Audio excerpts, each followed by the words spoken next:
Here we go. The draft is here. We live? We live.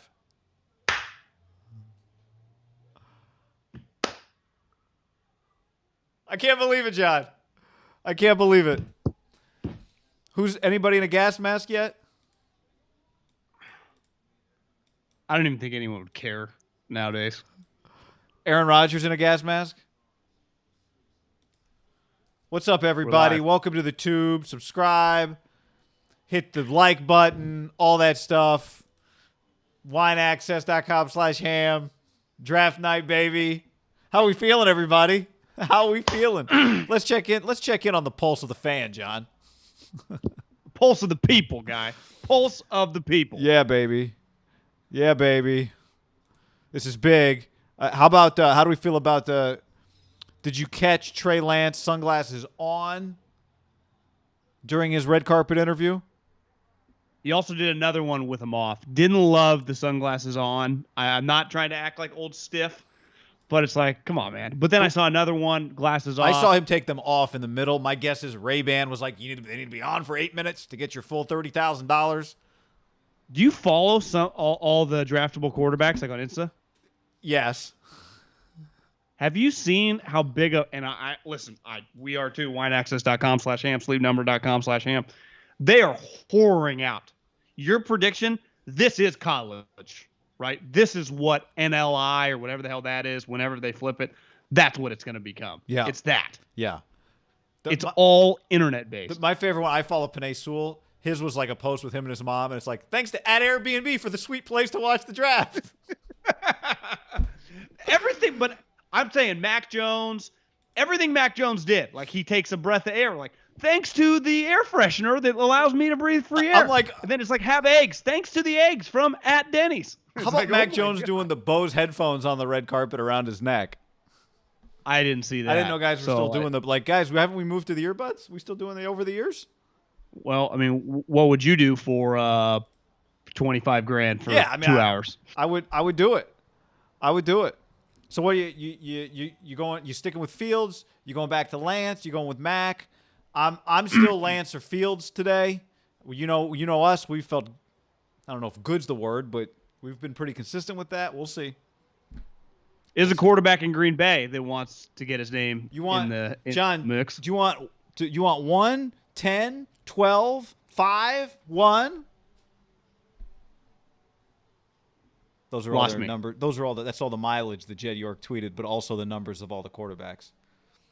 16. Oh, that's what he was saying? Yeah, he was tweeting out. Number 1 was Fields, 5 was Lance, 12 was Rodgers, 16 was Lawrence, 1 was Zach Wilson, 10 was Mac Jones. I was like, I couldn't even keep up with Jed's wavelength.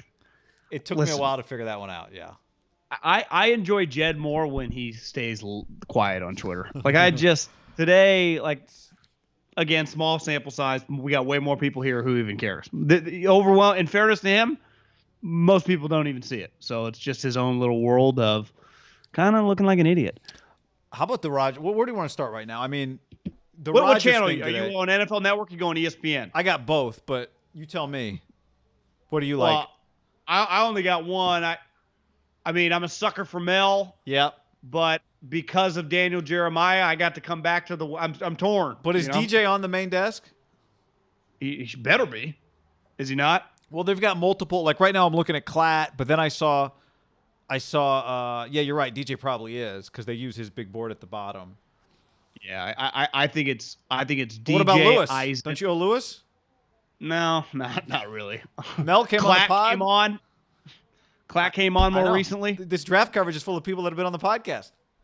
How many times do you think Klatt has walked in to get fitted for a suit and be like, yeah, this thing's going to fit pretty well, whatever you give me? Like, it's just his body, that body type is made for suits. Well, I saw Trevor Lawrence was like, his suit is like some cheap suit brand. But on him, it's going to look great, you know? Saw that. Does it have like a jogger feel to the legs? Maybe. I don't know. I didn't see. You mean like the fabric? Because I saw did you see the picture of him with Dabo? Like Dabo's at his house? Dabo looks like he has a suit. He just, didn't think much of it. Just grabbed an old one. Just looked kind of raggy on him. Dabo makes like $10 million a year. The suit could not have been fitted very recently. The big they got Booger on the big desk. I guess they owe Booger a solid. Like, listen, bro, we're kicking you off Monday Night Football for Lewis, but we'll allow you to be on the NFL Draft's main desk. I no chance I'm listening to Booger. And I think he's a nice guy, but I don't care about all that, John. Who cares? We're here. Well, you're not listening to Booger. We're doing a show, so who cares who you're listening to? No, I know. I just meant in the back. I got NFL Network on. I got David Shaw. Wonder who he loves. He compared Zach Wilson earlier to Bob Cousy. Little dated me a little bit. I didn't quite know where he was going, but it probably made sense. The Celtics point guard? Yeah. Wow. So, it's a hell of a. Huh. All right. I'm going NFL Network. Cool. Supporting just the brand. All right. Mac or not Mac? That's the question. It feels like people today, all of a sudden, there was Silver said, Trey Lance buzz growing. What's really changed in the last day, 3 days, 5 days? I don't believe suddenly Shanahan started texting everybody today. Jed's got his phone, so maybe he's telling people. I do not think Jed would be as confidently tweeting if Mac Jones was about to be the pick. His mentions, if he had not tweeted a thing, would have been ugly tonight. They would be 700 million times. It would be a war zone tonight in Jed's Twitter. I know. Right? I could not see him, a guy that clearly is addicted to the outside noise and what people are saying. I don't blame him. He's the owner of the team. Most of us probably would be too. Who has been very silent to then be this aggressive and this kind of cocky, like just kind of acting like, okay, we're fucking back and I'm the reason. Not really. It's really Kyle. But for Mac Jones, no chance. I is of all the stories we saw today, one story I think we woke up to was like the NFL has really told the Niners. Maybe it was yesterday, but I thought I saw it this morning. Today, like, yeah. Do not tell it. And okay. And then that's when Mike Silver, an NFL employee, was like, other NFL GMs are hearing that it's Trey Lance. I'm like, okay, this makes sense. I think it was Trey Lance the whole time. I'm not expecting Mac Jones. I've been saying I wouldn't fall out of my chair if it's Mac Jones. I think I would at this point because I think Jed's cocky tweets, he would not be doing this if it was Mac Jones. His tweets. You agree there? Yeah. Well, I don't know. I can't be sure that he wouldn't. I can't either. I don't know the guy, but his tweets to me are what you. Pretty cocky. Yeah, it's just you guys are gonna like what we're about to do. That's what his tweets are, right? You're gonna like what we're about to do. Now you could say if they're gonna draft Mac, he's got to make it seem like he's all in on it. But his tweets are, you guys are going to like what we're about to do. Look, if you were about to do something that people weren't going to love, would you just suddenly stick your head out in the Twitter streets like that? No. I probably not. Especially when to me, if he tweeted every day, it wouldn't be that abnormal. But to me, he's kind of coming out of left field. Glazer says the Packers front office, I do think they're backtracking a little bit, and LaFleur's trying to get it out there to like not be the bad guy. Did not even tell LaFleur that they were taking Jordan Love. What? So why would this get leaked? So if you're LaFleur, you're desperately trying to talk Aaron back into it, right? And you want to be like, and I think Glazer also wrote, or someone else, that it was all the front office is the reason he hates them. Because it was fair to say, like, you watched him and LaFleur this year, like, they were on the same page kicking everyone they seemed back. like they worked things out. So to me, you double down, like, these fucking crazy assholes. Like, I'm with you, Aaron. I'm just as mad as you are. Yeah, I said, get T. Higgins, damn it. T. Higgins. And then they did it. It's an easy one. And listen, I was around a guy that played good cop, and still to this day, you will never meet a coach who's got rid of more star players who's still beloved by them than Andy Reid, when he's the guy saying the guy should go, but no one plays it better than Andy. No one. I do think a lot of coaches get caught in this weird spot. Like, LaFleur, you're lying. Like, I don't believe you. But I don't blame him now for like trying to like get this back. Tough spot for him. Yeah. He should have blamed it on them to start. It would have been an easy one if I'm Gutekunst. Is it Matt? Yeah, Matt LaFleur. Just I'll wear this. it. You take care of Aaron. Yeah. Our only chance to make this work with Aaron is if the front office wears it. Yeah, again, this is why I think this thing became public today because I think that the fact that it became public today makes me think that it's been going on behind the scenes for a while, and this is Aaron's last push to try and force their hand before the draft because it gets harder to do this deal with the Niners after the draft. So, the possibility that he's a 49er, who was it that said at one point last night, Aaron thought he was going to be a Niner? Wingo. I think Wingo was the one that tweeted that, right? Somebody tweeted that last night at one point. I've seen a little bit, yeah. It was pretty incredible. It went from Bill Michaels, like me and PA on The Voice, or confirming the report, trade offer for Aaron. Everyone's like, who is Bill? What? No way. That guy works for the Vikings as well, Bill Michaels? That I don't know. PA, Paul Allen voiced the Vikings. Bill Michaels might be a reporter separately. I'm not sure. Gotcha. I think his Twitter bio is the official Twitter page of Bill Michaels, which tells me nothing. So I don't know. I didn't get to the bottom of that one. But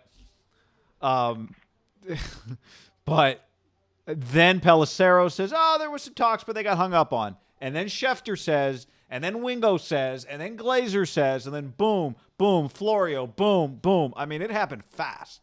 Where all of a sudden there was a lot of meat to a story that felt like it was made up.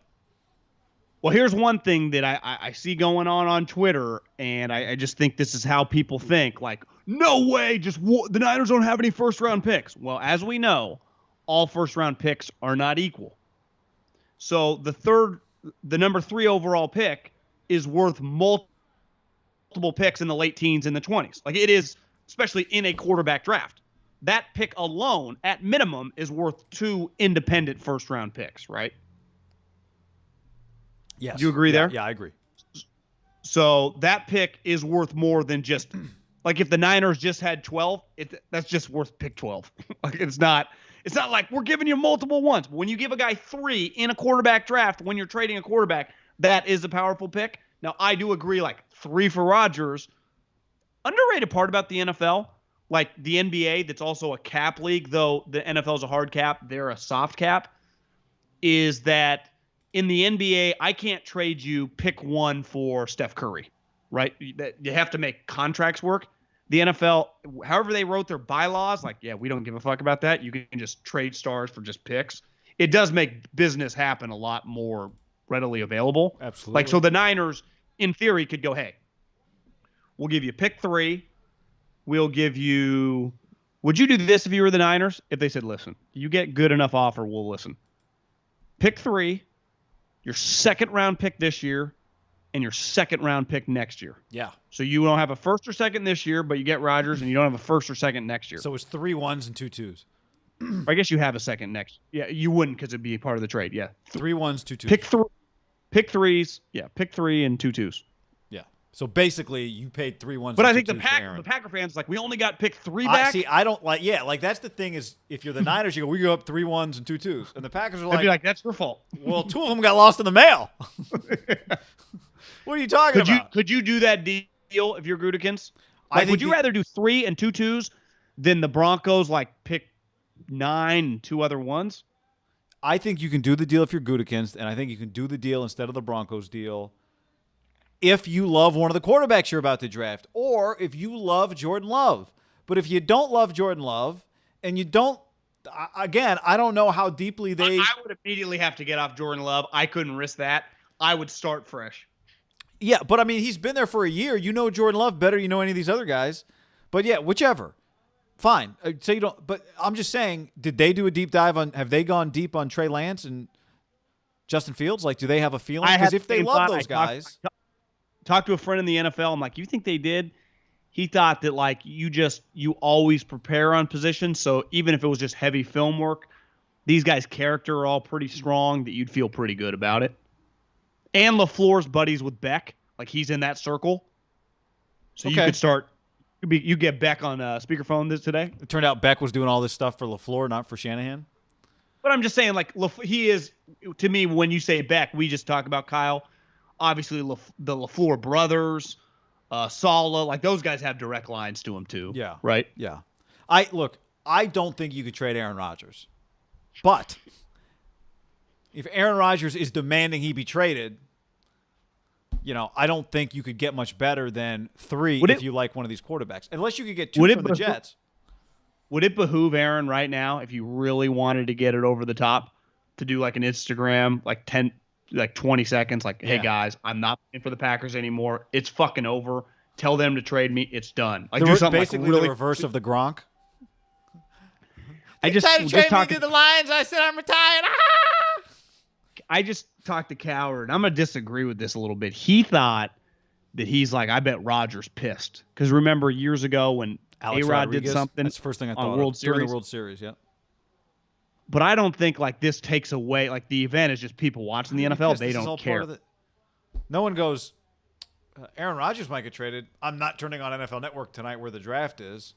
Now, here's where I will agree somewhat. If you get Roger, what would the ideal timeline would be? He'd be like, yeah, we would have liked it probably Monday or Tuesday, right?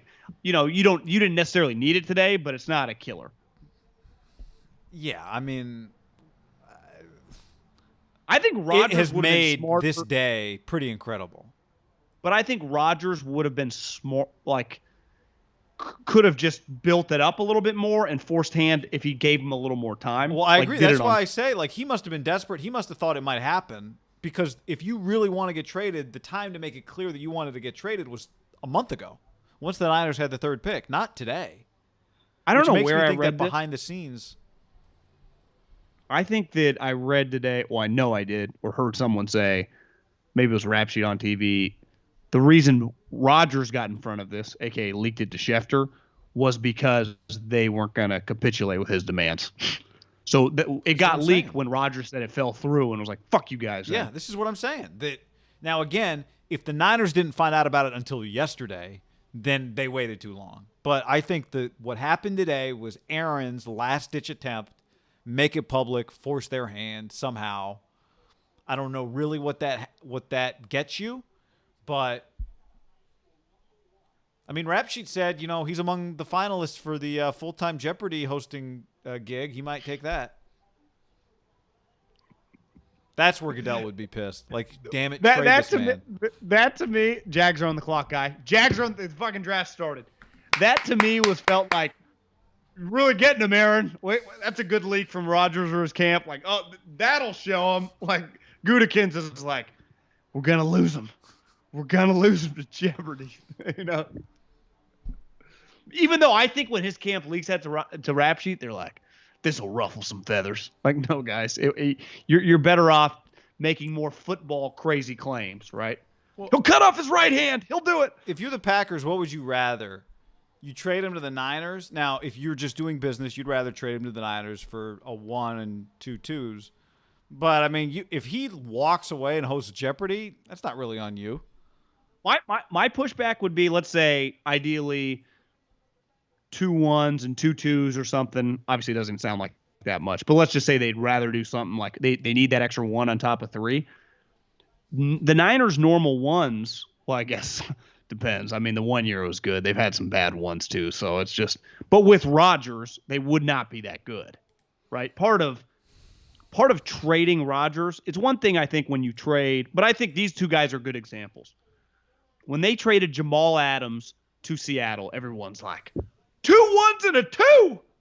Oh my, that's insane. Well, everyone, was like, yeah, it's probably a little bit of an overpay, but what's Seattle?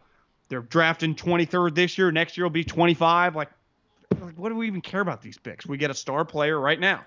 That pick, the Texans, it turned out, were much more tumultuous and like on the, teetering, could just be a disaster. For Seattle to be a disaster, it would take a broken Russell Wilson leg, and he never gets hurt. Right. For the Niners with Rodgers, you'd be like, they're just going to be good. Even if he got hurt, if he played in 10 of the 17 games, they're probably winning 8 or 9 of them, right? Like, they would be a powerhouse. I also think part of the factor, if I was LaFleur/Gudikins, there is no learning curve with the offense. It's they could copy exactly what we did last year, right? Wait, the transition couldn't be any more seamless for Aaron. Oh yeah. Like, part of the reason is like they wanted Cousins. Well, because Kyle knew him and knew he could run his offense, right? That's a huge part of it. It's why, like, I wonder if they can get Matt Ryan. Was a seamless transition. This guy is dramatically better than all those guys combined, and he knows the offense. It's like it took him 2 years really to get comfortable in it. We can't do that. But didn't remember on that thing that I remember you took the video of Matt Ryan reading out the play that was like 75 words Exit long. to when east, right, nasty. That's how it starts. Yeah, him and Kyle sitting next to each other. Wasn't part of that going, yeah, the first year was hard. Like I wasn't that comfortable. Like that was the part of the talk. Exit to east, right, nasty. 2 scat Cherokee, can 3 scat both hammer. Yeah. That it took a year. Or at least it just took time for them to be like fully. Well, I think part of getting page. comfortable is if you're used to playing in the shotgun, like Peyton Manning, for example. Right. I think guys get, you're under center, play action fake, your back's to the defense, and it throws guys off. But if you acknowledge it, you just dominate. I saw Schefter was impassioned.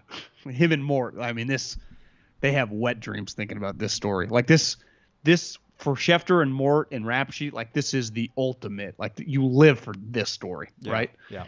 And Schefter says in the history of the league, no reigning MVP has ever not returned to his team beside for retirement. It was Jim Brown and like Norm Van Brockton of like the 60s. So it's like they've definitely never been traded, and they've never been cut. Like the reigning MVP always returns,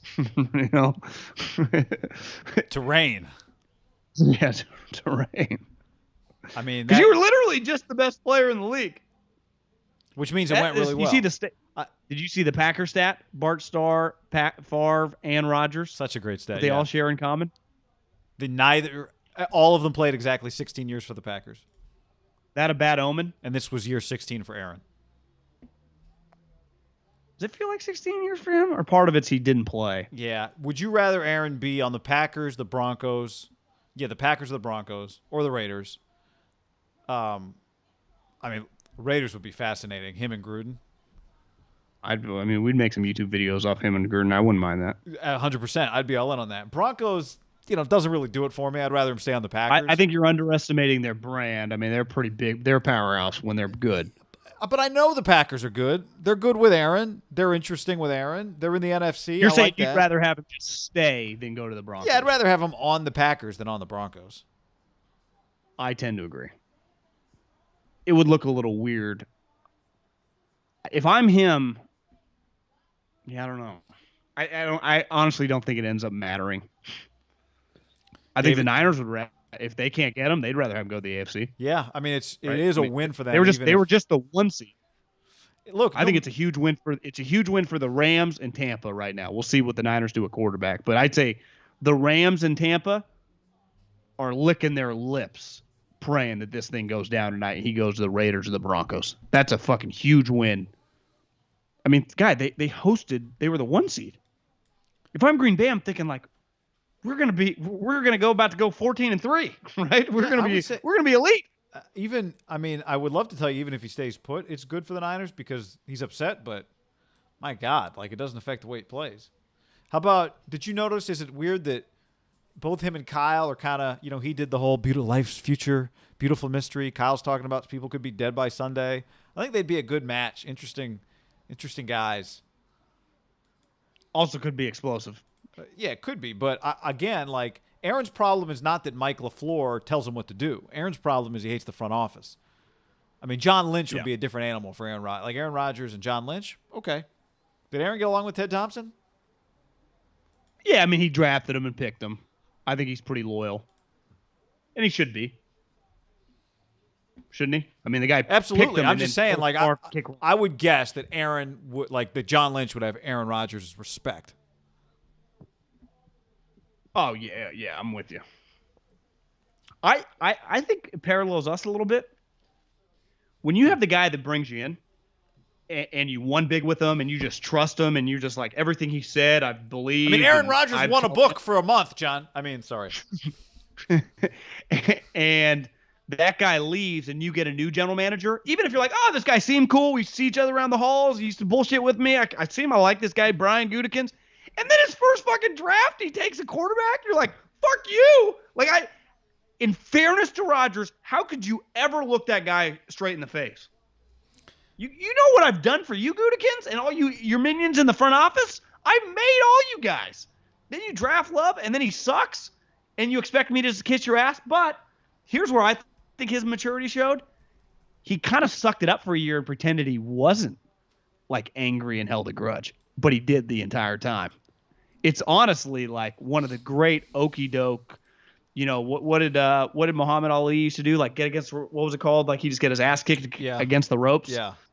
And I think Rodgers kind of the other guy tire himself out.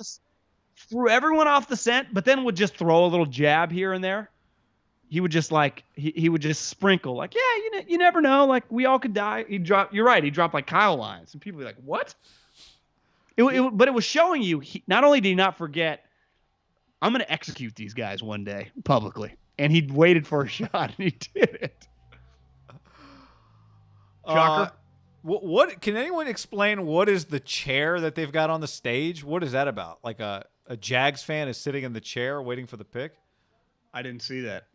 You're saying on the draft stage? Yeah, Bob just asked. He just said the chair is dumb. What the hell is that chair? Trevor Lawrence got drafted. Do you think? I think I saw the number was pretty low of the Muhammad quarterback. Ali. Rope-a-dope, yeah. I think Rodgers pulled a rope-a-dope. That typically, like the draft Gatorade. I went to. We should shout out every sponsorship we see. A decade like to his uncle has Gatorade. Was that I think the majority of the first round was there.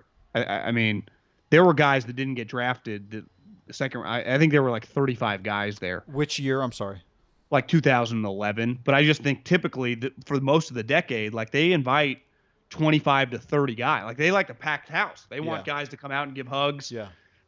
I think this year the number is pretty small. It's 12 or 13. Yeah. Do you think that's a big reason? Corona, just whatever. Like, do you think it gets like in 3-4 years? Do we get back to 25, or does it kind of become with the internet age? The Corona thing. I also think it's just guys saw last year how cool it is to be at your house and have everybody around you.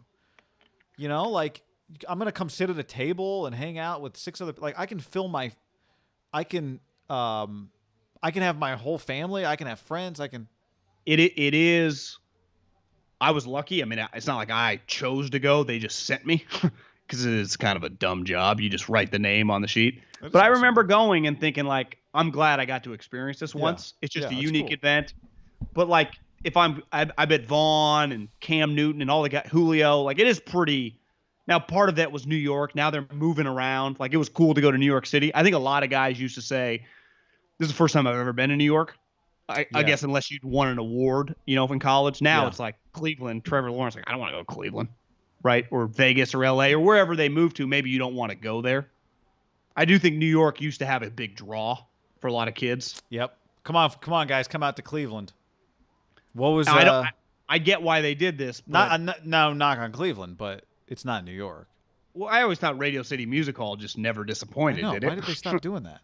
Well, they had to make more money off this, you'd imagine, right? Traveling circus, or you think it's just better for the league to? Well, don't they say it's because it's something about like they get more fans involved if they travel it around. People are saying it's the chair Goodell sat in his basement last year. We're counting on you all to be our eyes and ears here in the comments. They're fired up, guy. Is there anything like a huge hub?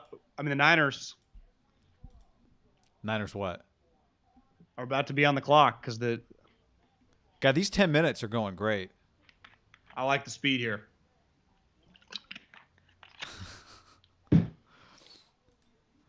I'm just checking out. We're gonna be in it for the long haul. I might have to do a quick pee break before this pick because we're gonna be. I thought about that. Yep, I figured that's something that we would. I hadn't even thought about it, but I have just because I have to pee a lot.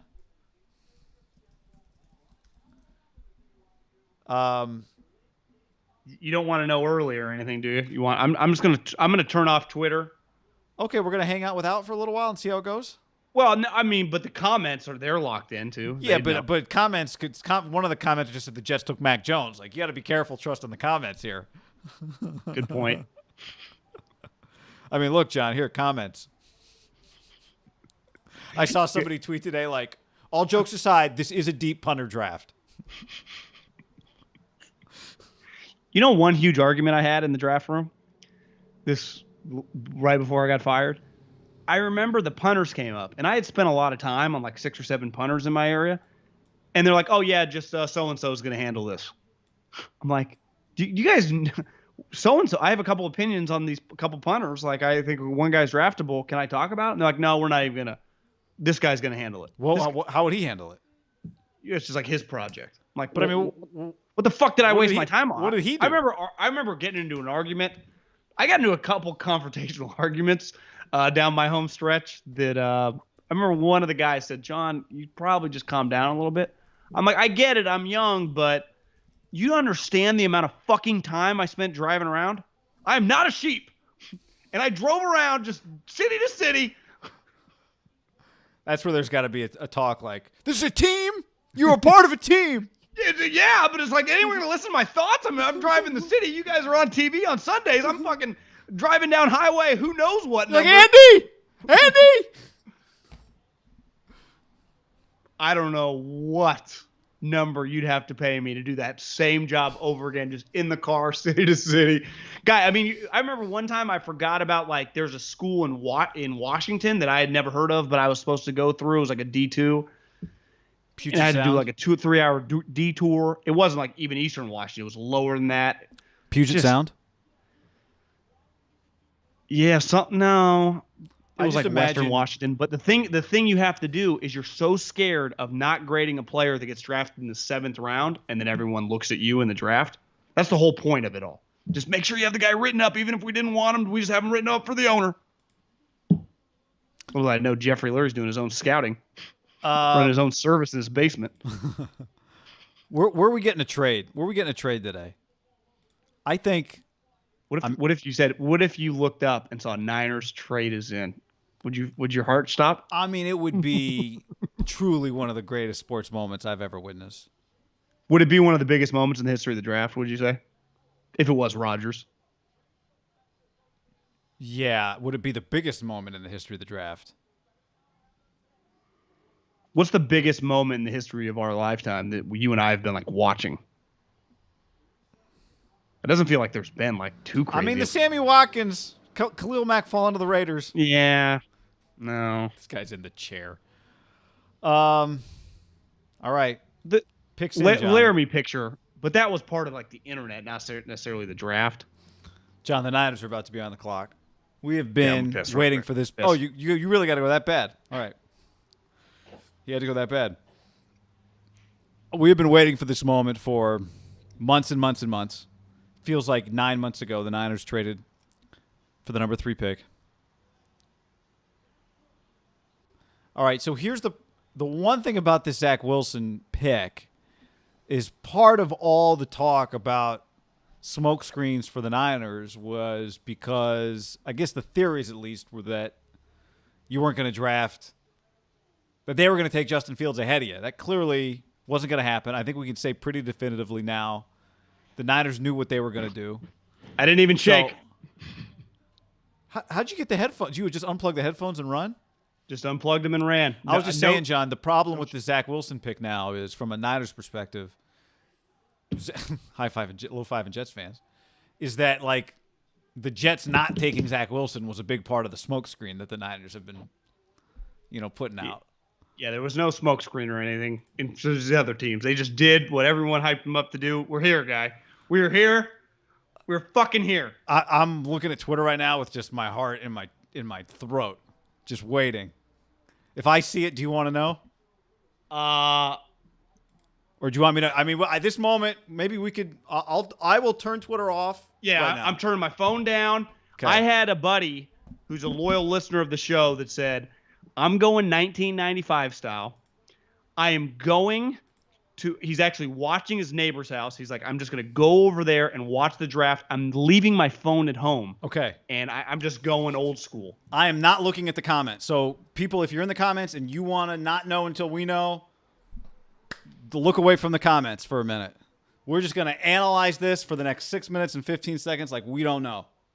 I feel like I'm going to go to ESPN because I'm on NFL Network. They're not doing a good enough job with the clock. Okay. Clock is right there on ESPN. I got it at 6:06. Yeah, 05, I changed it. So I don't feel Moment of great truth. anymore. I kind of feel like Mac Jones now. I don't feel great at all, but I don't look. I still feel like Trey Lance, Justin Fields a possibility. I just think, wouldn't it feel like those two guys, based on the last month, they would feel like more of a curveball than Mac Jones would feel like. I do think it would be one of the most shocking things ever, given the cockiness of the owner, who I know it's crazy, but a guy that hasn't put himself out there that much because he took as much shit as anybody and well-deserved self-inflicted, to then come out today kind of pumping your chest, pounding your chest a little bit like, my guys and me making noise. And including Aaron Rodgers stuff in it. The 12 in one tweet, the 920 area code, which is Wisconsin or something like that, in another tweet. Yeah.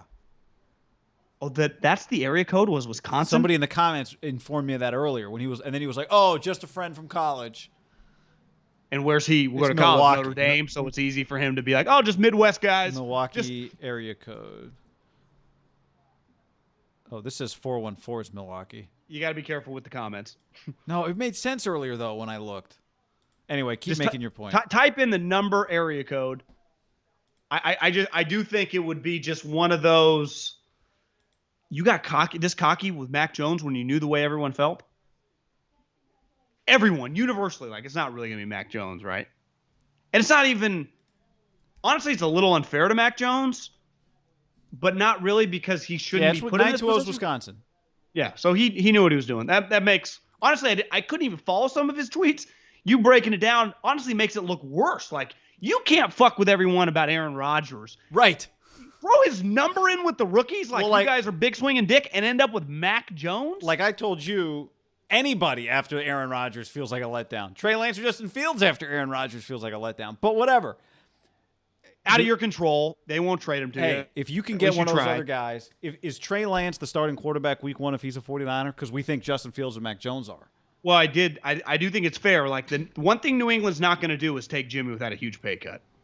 Like, I saw the latest rap sheet was like, one snag right now is the complications with his contract. Like, Jimmy, your leverage is gonzo, buddy. So, hey, here's $10 million, we'll incentivize.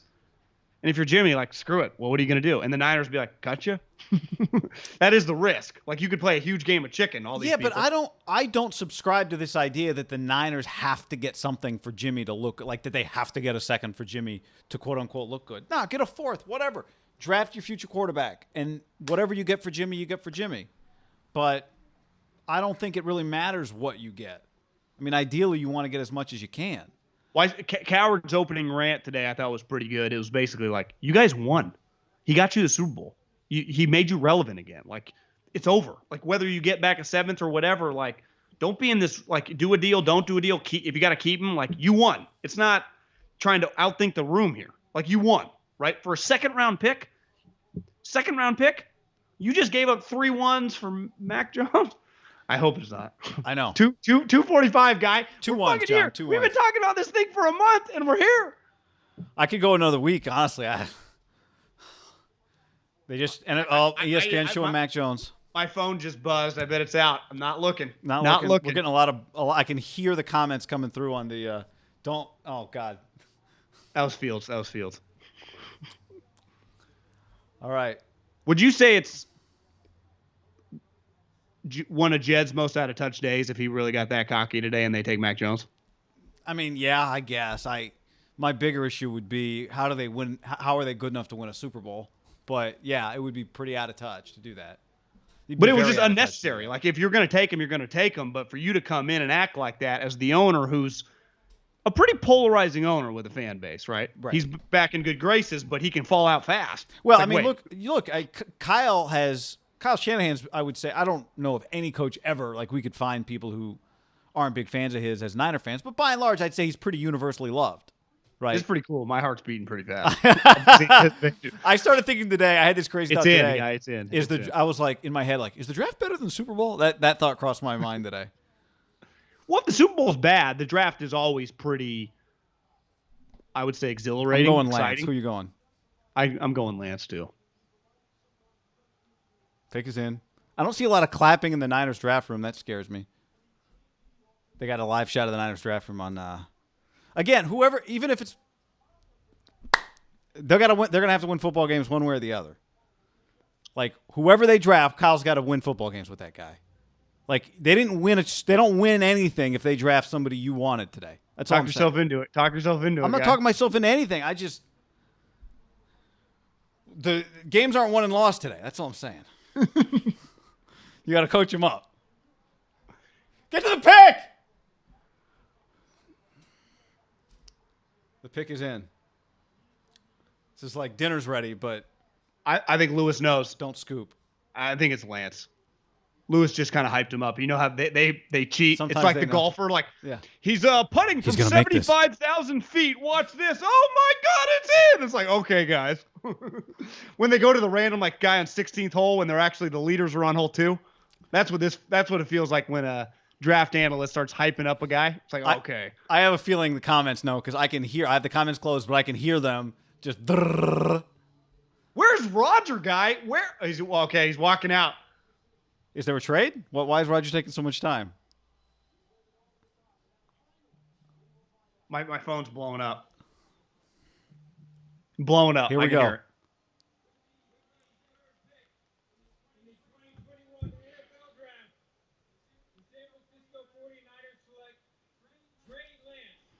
They did it. Remember? Just remember, ladies and gentlemen, we made it to the other side of the mountain. Just remember, don't you forget, YouTube. That was pretty incredible.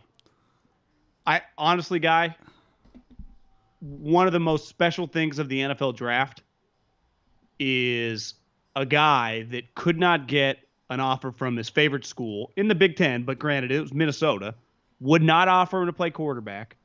But it's not like, the lower level D1 teams, like where was UCF and Nevada and Fresno State? Like he ends up at North Dakota State, sits his first year behind an NFL player, has one huge year, Corona hits, he ends up being the 3rd pick in the draft. They went through a 6-year stretch where they had the 2nd overall pick, a 5th round pick, and a 3rd overall pick from North Dakota State. That is...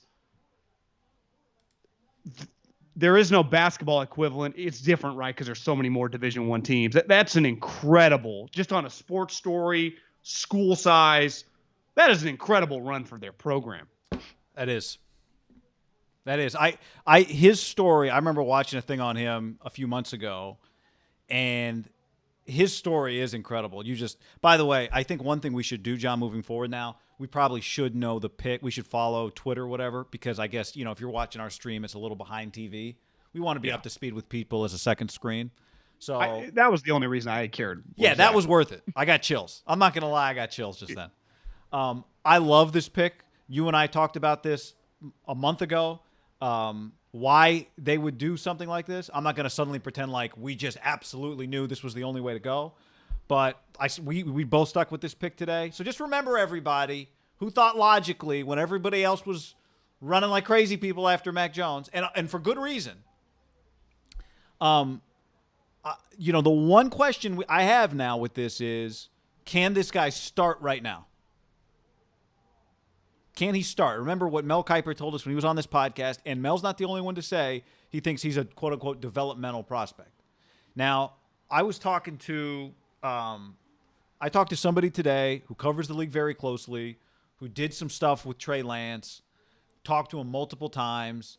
He said he's the most impressive quarterback he's ever interviewed, like just from his brain standpoint, which Kyle would love that. The fact that he was, how happy are you right now? The fact that he was running an offense that required him to, and I'm rooting for Mac. I'm not anti-Mac. I know Jones you're not. I hope he goes somewhere. I hope he goes to the Patriots or whatever. You're already way ahead of me. I'm before I'm even thinking about him on the field or whatever, and I'm with you. That's an enormous story, right? I mean, the elephant in the room now, Jimmy. Well, I start talking about his mind just in a sense, like I think that's a big part of what Kyle likes about him. Yeah. I'm going to go back to the origin of the story of when the trade was made. I think it's fair to assume, and who knows? I mean, we'll find out more what they say over the next couple days. I mean, Peter King / Albert Breer got a deep dive into this bad boy come Sunday night, right? And we'll find out more. I mean, you and me as we text people, but I think when they made the trade, and it gets back to what I've been saying from the beginning, they went into a January and February deep dive on the quarterbacks. I do believe they like Mac Jones. But what I think they felt is they went, God, this Trey Lance guy, he's only going to grow in popularity as his pro day happens, as people watch more film, as the reviews come from his character. We'll never have a chance on God's green earth to get this guy at 12. So and by then maybe they felt obviously Trevor Lawrence was going 1.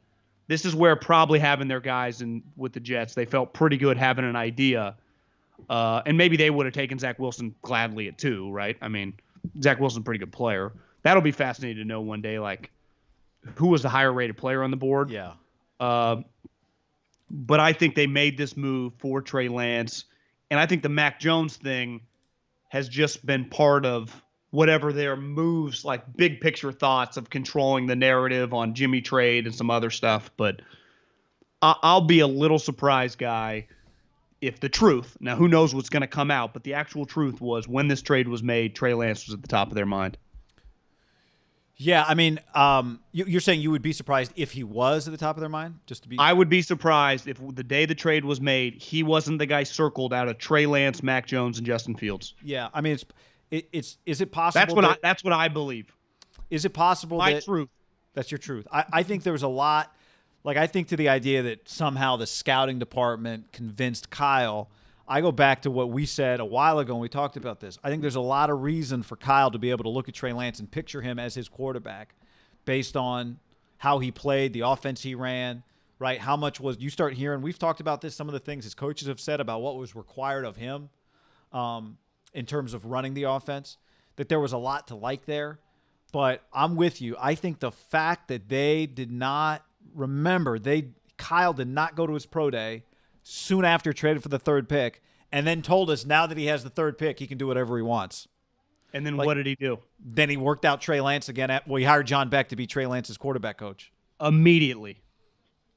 To me, even before he went saw him live, like, I think you put the clues, it was like we don't have to hide it. I would imagine if they wouldn't have been able to pull off a trade, that they would have been trying to get up to get Trey Lance. Right, if Miami had just stayed here and just taken Kyle Pitts, like right. in a back, I don't know, our entire life. Typically, it would have gone Lawrence, like where you were. It would have gone Lawrence, Wilson, a Pitts, a Sewell, a Waddle, and then like you'd have been like boom, trade up at like 7. Like that's quarterback inflation is in full swing. That's a normal. We're not living in normal land anymore, and part of it might just be the physical talent of these quarterbacks, minus Mac Jones. Obviously, Trevor Lawrence has been the unanimous number 1 pick for 3 years. Like, he's an elite prospect.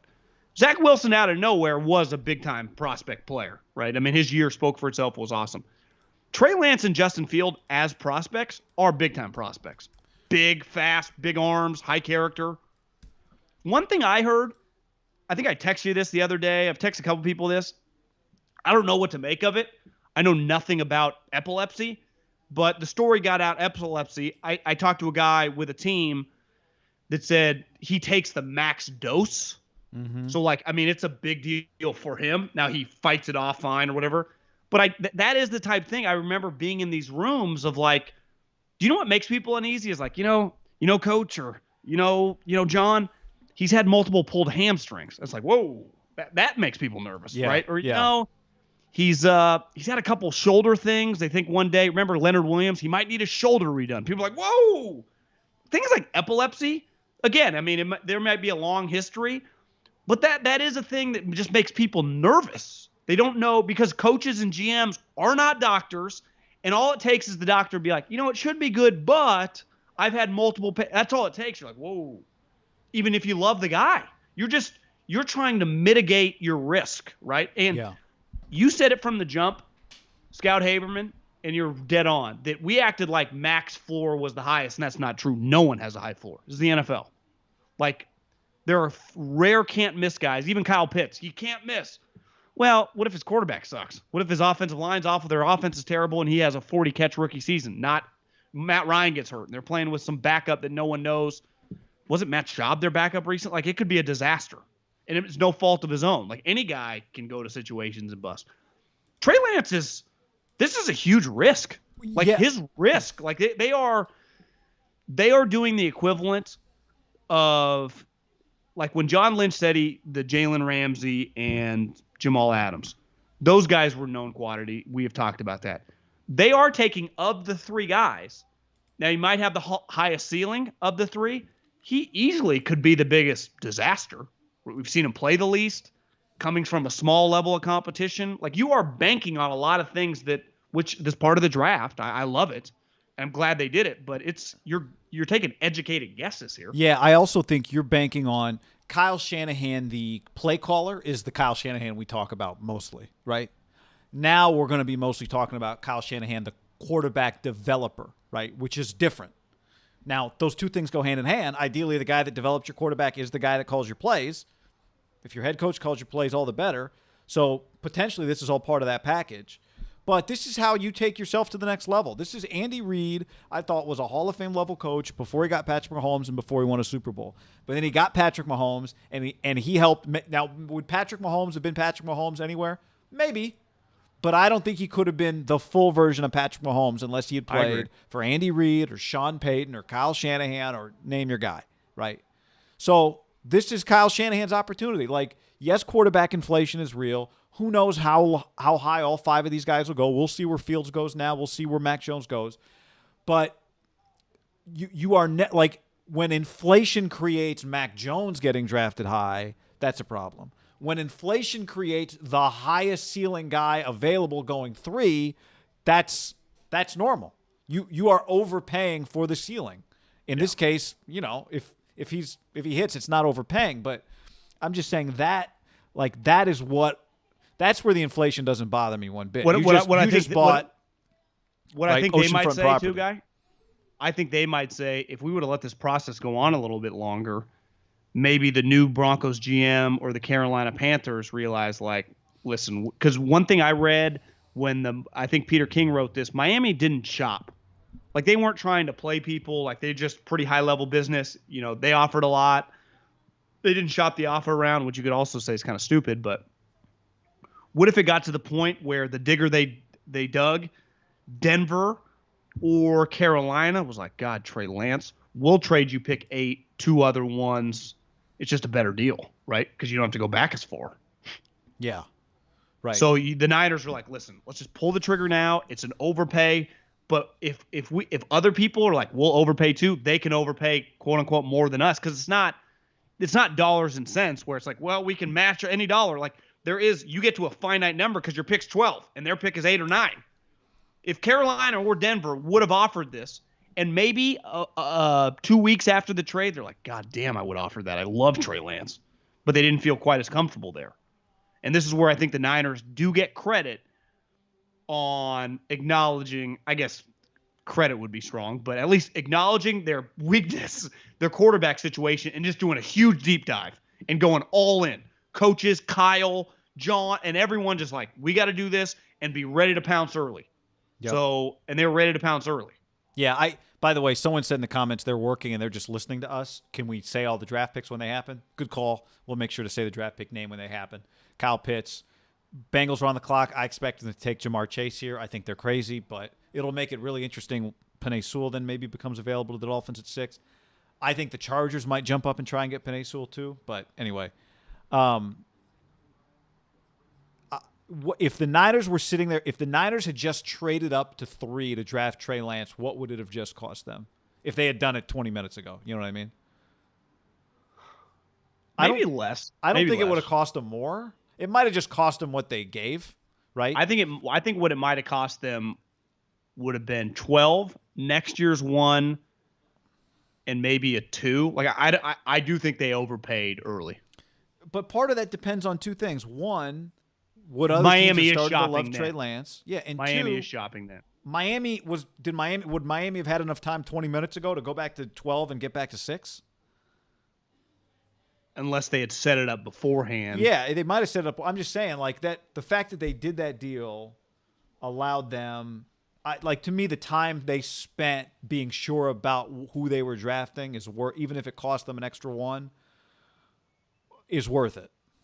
Because you just don't know that you would have been able to just pull that off. Especially, back to what I said, my truth, if Trey Lance was your guy from the jump, it's well worth it. Right. Especially if you reach the conclusion that you were, I don't know what the word, hoping to reach anyway, then yeah, then it was I absolutely do worth think it. that Justin Fields. By the way, John, Kyle would say, we got our guy, and when he turns into our guy, no one will talk about what we paid to get him.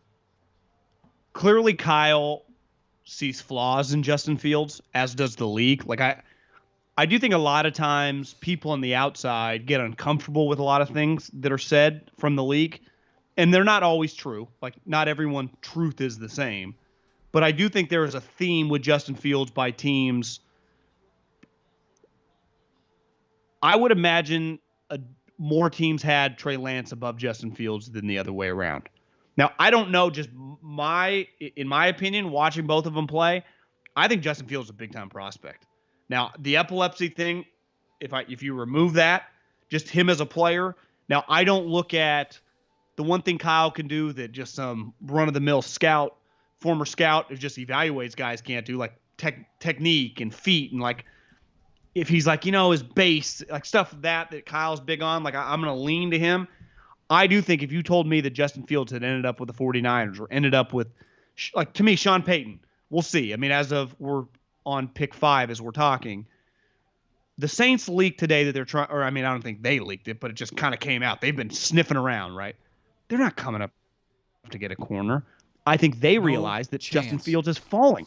So they go, when could we ever get a talent like Justin Fields? Now, is Justin Fields have some, like, are coaches going to nitpick him? Probably. But just from a personnel guy's point of view, like, unless there's some bad character stuff that I have not heard, I don't know. The epilepsy thing is a big deal. That is going to make teams nervous. But if Orlovsky was right before he got shouted off his take. Where I think he was wrong is when you say a first guy out, last guy in, you're basically just calling the guy a slapdick. One thing I had heard is, like, he's a 5-star. Like, he's one of the elite players in the country since he was like 12 years old. I think some people thought he has more of like an NBA type feel to him than like one of the guys. Like Trevor Lawrence, for being the number one player, I think always felt to the scouting community, his own team, like he was just totally one of the guys. I think Mac Jones is elite at that too. And same with Devontae and Waddle. They just, wouldn't you say all the Bama guys feel just like elite teammates? Yes. Like, it's just like they never felt they're bigger than the program. I do think Justin Fields, and maybe it's unjustified sometimes when you transfer. I don't know. Sometimes people label you as things that aren't even necessarily true, but he has things in the ether, in the NFL ether, on top of the epilepsy, and then the coaches like nitpicking his delivery or whatever, that clearly make people uncomfortable. Yeah, I mean, and we'll see. I mean, Jamar Chase, he looks like Coolio. sunglasses aside, I always respected. I could never pull it off. So now the Dolphins are on the clock. Chase just went to the Bengals. Good luck. I don't love that pick. I don't like it. Not because I don't like him. You got to take. But like were you and I talking about this earlier? The Chiefs had to trade a first-round pick for Orlando Brown, who is viewed as a good tackle, but not, amazing, right? When you balanced out all the picks, it turned out to pick 45. 45. I heard that too. Yeah. But the point is, like, it's really hard to get these guys. We just saw what the Niners had to do to keep Trent Williams. Receivers are everywhere. How about Jonah Williams, the former Davis High tackle who went to Bama? Yeah. He did tear his ACL last year or whatever. Yeah. So I think they view him as coming back. I don't know. I mean, I would have taken Sewell. How about Sewell to Miami, your right tackle, to protect Tua's blind side? Who would you take here if you're them? No chance I'm passing on offensive line. I have a second first-round pick. I'll take one of the wide receivers. Yeah, I would take Panay because they just traded one of their tackles. They bumped the other guy inside. I mean, I used to know. Do you watch an ESPN right there? Yeah. In the Bengals, where they were all one of the guys. We were kind of good buddies when we were on the road, and then I tried to keep the relationship after, and he just cut me off. We would never return my text. He didn't want to. Did you tweet something about the Bengals? No, he went to UCLA. He's a really high level guy. I enjoyed my time around him, but he just never responded to my text message. So we just moved on our short term little scouting relationship. I wouldn't be shocked if Miami feels like they invested in their line last year, and they're going to take who they think the best receiver is now. But guy, you have the 18th pick. Like you can get a sweet. I understand. I agree with you. I'm telling you, that would not surprise me right here. You know what else you could do if you're Miami? And if that happens, I would trade up. If you're the Chargers, I would try to get up to 7 with Detroit. Well, guy, how about this? How about you take Sewell here, and then use pick 18? You got a war chest of picks. Go up like 4 or 5 spots and get Waddle or Smith. I agree. You win in the trenches, guy. I love the idea of Panay, but I really love the idea of Panay to the Chargers. It's been a pretty sweet draft from the needle moving. 3 quarterbacks, 2 sweet skill guys. Like this is a wet dream of just interest of stardom right now. It's really incredible. You know, it really is. One of the guys that just got picked literally just sat the year out. Didn't even matter. He was that good. Well, and you got to be pretty good to just sit the year out. Especially if we go back to back. Panay's the pick. No. I'm just saying Panay sat the year out too. I was just about to say where's Justin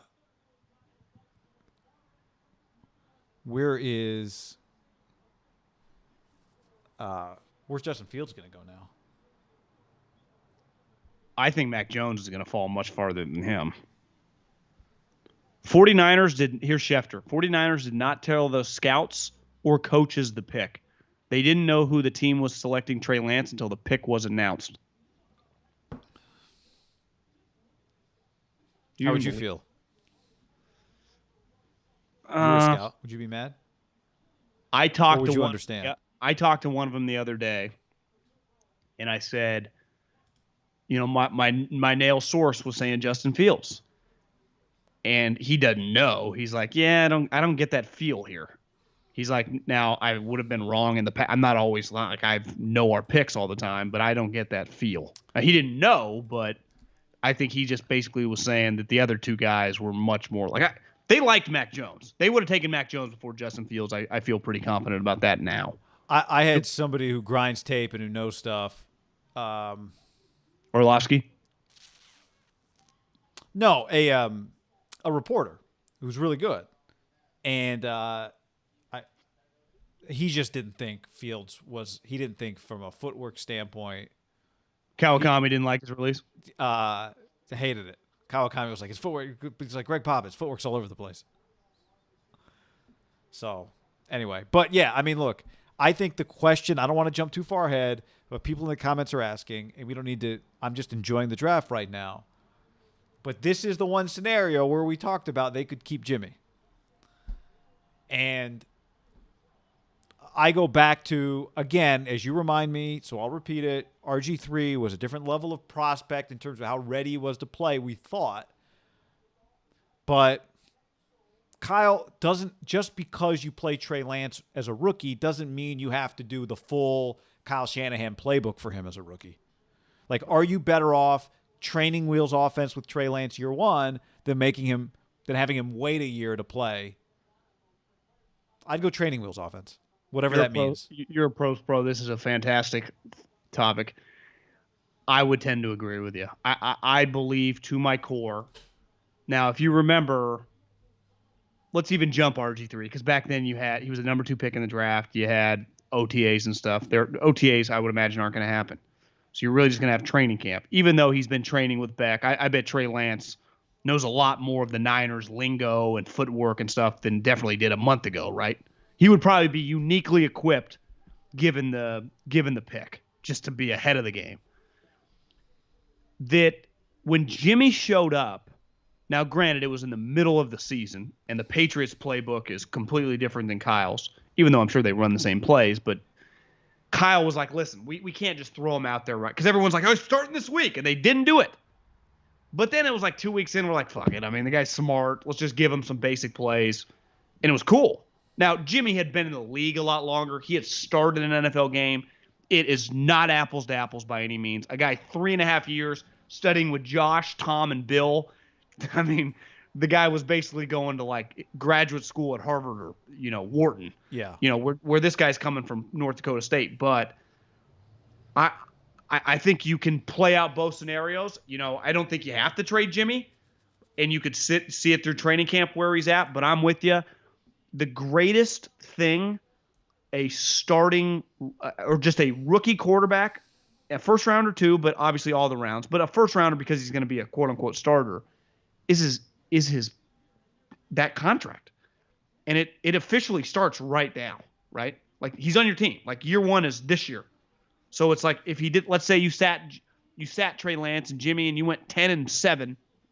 It's like, okay, well, next year Trey Lance is gonna be a starter. And it's like, okay, he learned and he sat, but like he didn't get any live reps. He's really just been a 1-year starter in his life, past high school. That's asking a lot of them. Yeah. But the one thing, Mahomes had been a multiple year starter, Jalen and Waddle. he got the year to play. Sorry, now, Jalen Waddle to Miami. Keep going. They drafted.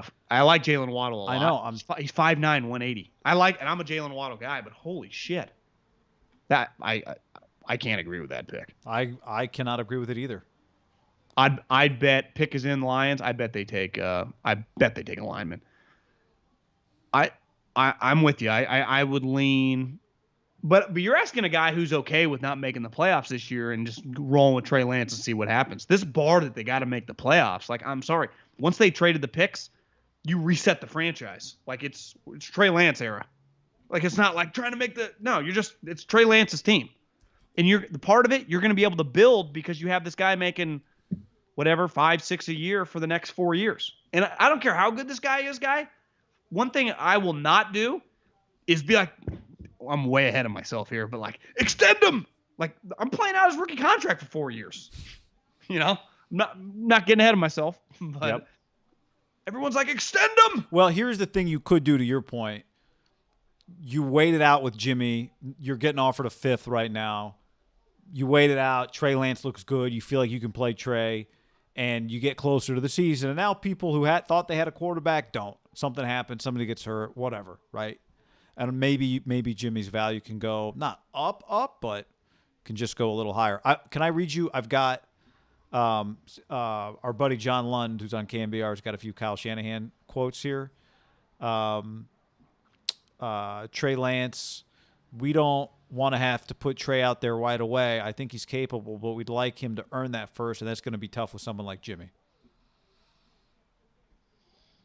So, but again, that doesn't mean you can't have camp and then figure it out. And I think everybody, as we've been talking about Jimmy getting traded, everybody in this scenario understands differently than you would in any other scenario. Well, and listen, you could love your house. Let's say your house worth $1 million. Someone knocks on the door. Hey, I'll offer you $1.2 million for your house. You're like, that extra $200,000 is not worth it to me. 5 hours later, hey, I'll offer you $2.5 million for your house. All it takes is all they're hearing right now is 4th. If someone comes with a 2nd-round pick, there is a value balance of. Now, I think you could also talk yourself into, if Jimmy has a healthy year, our team's good, his value skyrockets back up, right? He's a functional player.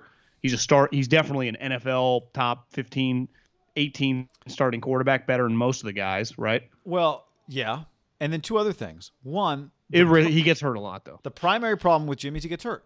Well, if that happens, okay, there's Trey Lance. The other problem this last year was he didn't look great before he got hurt. Kyle Shanahan, if Jimmy Garoppolo's not playing well, we'll put Trey Lance in. I don't think he'll just play Jimmy if Jimmy's not playing well. This team's trying to win football games. Now, he's got to think that Trey Lance can be better than Jimmy, but there's nothing that says the guy that starts week 1 has to be the starter week 9, let alone week 3, right? Fluid situation. But there is pressure, back to the pressure guy, from just the surrounding fan base of thinking this team's going to be good. People, and I think Kyle wants to be good. They've spent a lot of money on this team. They're not trying to go 8-9. No, but if Jimmy Garoppolo's on the roster, he bears that pressure first if he's the starting quarterback, right? Someone DM'd me this, and it's pretty genius. They're like, a great way to remember the records in the NFL, because you become accustomed to the 15-1. Yeah. Is think March Madness. 16-1. Oh, seeds. 15-2. Yeah, 14-3. 5-12. It's just 5-12 is going to be a big one. I'll be able to remember that one. 8-9 is always a big game, right? 7-10. Okay. That's pretty smart. That is pretty good. That is pretty good. Lions pick is in. if they're picking, I'm surprised because in my mind, this would be a great spot for them to basically do with the Dolphins. The Lions have 2-1s next year. They have 2-1s the next year to basically be the Dolphins and just get volume of picks. So I kind of expected them to trade this pick, but doesn't. Maybe they will, but doesn't look like they are. They took Sewell. Oh, man. Guy, if you think Dan Campbell was not going to take a lineman, you do not know Dan Campbell. I know. That's the right move. Well, here's the thing. Sucks for Panay. I mean, it doesn't suck. I mean, he's going to the NFL. You and I have been talking about this for a long time, that we're going to learn a lot about this draft, about the quarterbacks. Carolina and Denver, Sewell going here. Fields and Mack are there. Do you know that the Panthers today picked up DJ Moore's fifth-year option? Do you know whose option they did not pick up yet? Sam Darnold's. Could they take Justin Fields? Could they take Mac Jones right here? Denver. Do they take Justin Fields? Well, here's the thing about Denver. Here's the problem for Denver. I saw this. Has anyone seen an update on this? I saw this, John, about now it says 44 minutes. This is probably now an hour ago. Schlereth. I'm hearing Aaron Rodgers to Broncos is a done deal. Still could fall through, which we got to get back to the definition of a done deal. But done deal means, done. Still could fall through, but fingers crossed. Well, okay. The NFL is not the NBA. I think a trade would go through right now. But you don't pick a guy and then trade him. That's just not the way the NFL has ever worked. Right. Like it does in the NBA, right? Like the guy puts on the Bronco hat and then he ends up on the Packers. Like I think you would let the Packers pick who they wanted to pick. And who knows? Maybe what if the Packers love Justin Fields? If they love Justin Fields, okay. But if you're going to trade Aaron Rodgers, I don't know, man. I wouldn't do it. But Rodgers is telling them, screw you. I'm never going to play for you again. I'm going to go host Jeopardy or I'm going to go in the wilderness like Ricky Williams or something. He's trying to be really weird and crazy. I know. Logan says Sewell's family shot was dope. They were hype. I didn't see him. His story, he initially grew up in like American Samoa.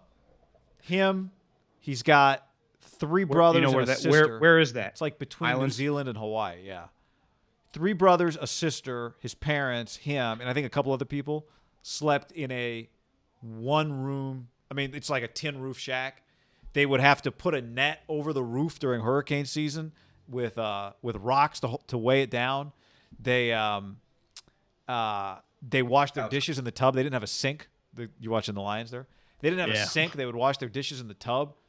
Could not have been a small family, right? No. Well, think about it.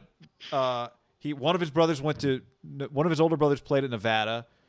One of his other brothers, Nephi Sewell's a linebacker, one of the better players at Utah. His younger brother, Noah Sewell, is like the blue chip linebacker at Oregon, right? Incredible. So they moved to St. George, Utah, which I didn't really know a lot about. It's southern. It's like basically Arizona. And I think Haloti, the Finals, like a lot of the Islanders. They had a lot of family there. They move in, they get a house. Everybody's got a room. The brothers, I guess, all slept in the living room for 2 months together just because they didn't want to like sleep in their own rooms by themselves. I've talked to him a couple times. Just super impressive guy.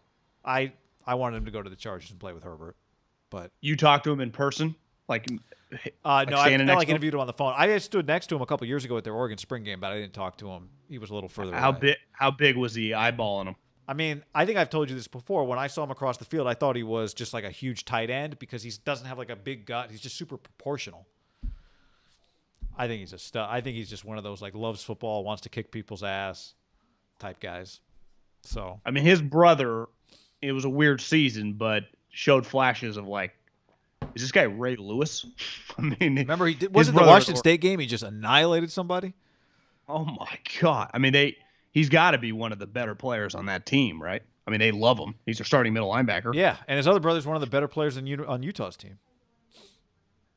So Panay, he has an older brother that's on Utah. Yeah, I think the brother at Utah is older. I think he's the second youngest. Well, Panay's only 20 or 21. Yeah, and then he has right? one younger brother, and then the oldest boy played at Nevada.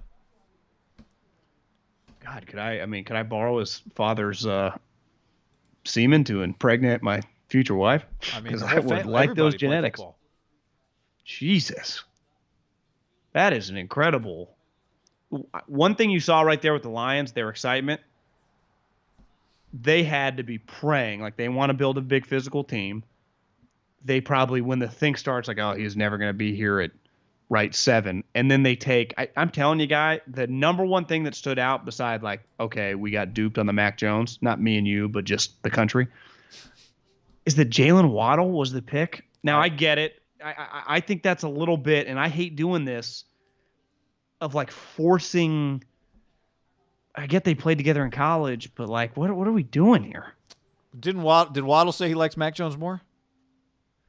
I think Devontae was more open about it, but Maybe that's why I'm they couldn't. pretty sure Waddle said it too. Waddle, I felt like Waddle stood out more than Devontae when Tua was there. I felt Waddle really stood out when Tua was there, and Devontae obviously shined this year. Maybe there's something special with the connection. I mean, I get it, but like, I'm not big on that type shit. Same with Chase. I'm like, with you. Build the lines. You build the big heavies. I can find, the Minnesota kid in the second round, and Najee Harris, Travis Etienne. Like, I can get playmakers. What are we doing? I don't. I think that's just. I'm fascinated to see who the Panthers take here. This commenter said Carolina going to pick Justin Fields. I don't know if that's being reported on Twitter. You guys in the comments, let us know when it's official and when it's just your prediction, because we'll happily use your official. I kind of feel bad for him. I mean, then so Sam's just on the clock again. I mean, really, yeah. If that's what happens, that's bad. I mean, is that bad for the Niners' Jimmy Garoppolo market if Sam Darnold is available again? Like, if you're New England, can you get Sam Darnold at a discount all of a sudden? From Carolina when the Jets wouldn't have given him to you? Yeah. Would you rather have Sam Darnold than Jimmy? If you're Bill? He's way cheaper. Bill would have I think Jimmy's been better than Sam. Bill would have a strong opinion on Sam one way or the other, right? He's played him how many times? Like, he'd either like him or not. You think they take Justin Fields here? And Elliot says, Twitter says J.C. Horn is the pick. J.C. Horn. He's dropping like a rock, guy.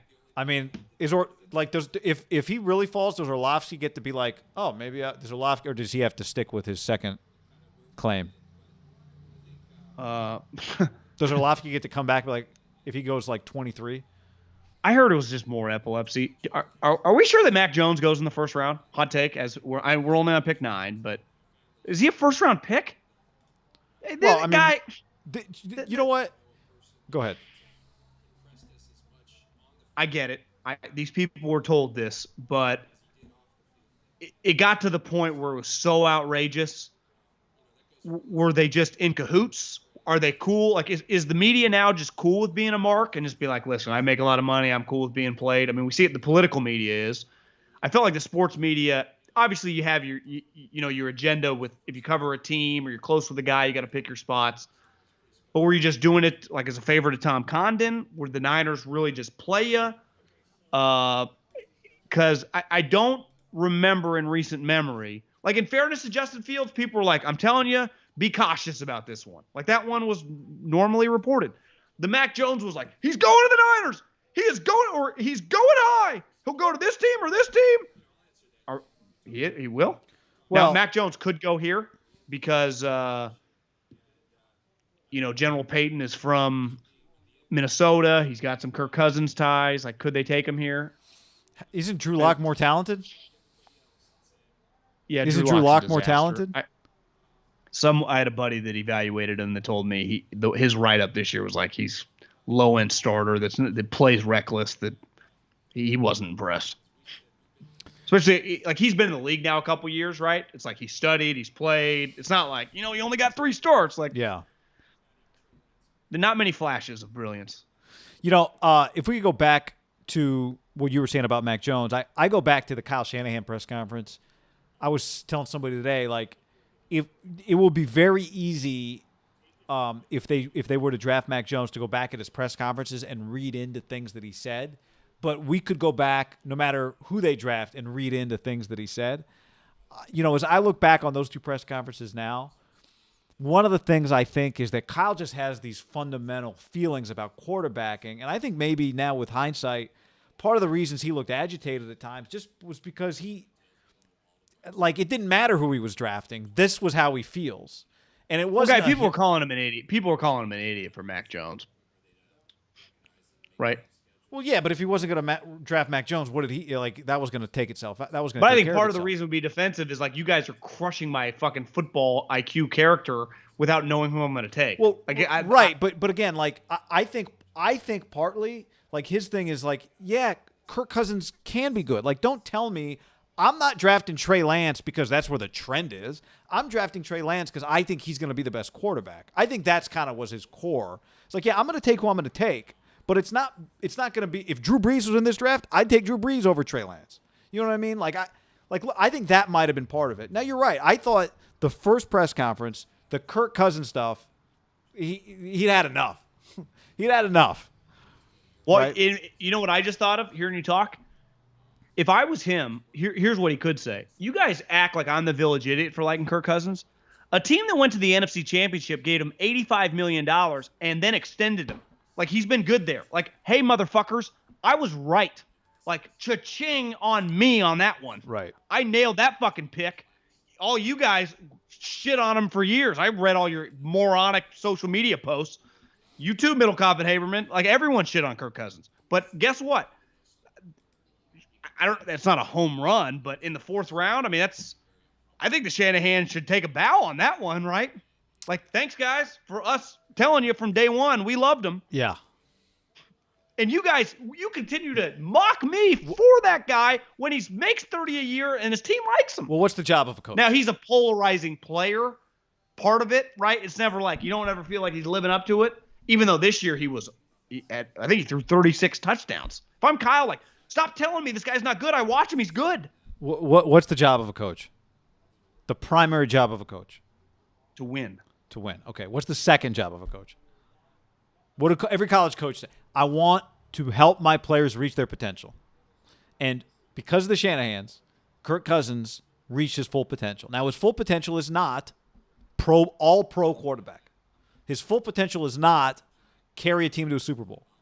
But he reached his full – I think when you talk to coaches, especially college coaches, like my job is to help these young men reach their potential, both on and off the field. That's what they all say.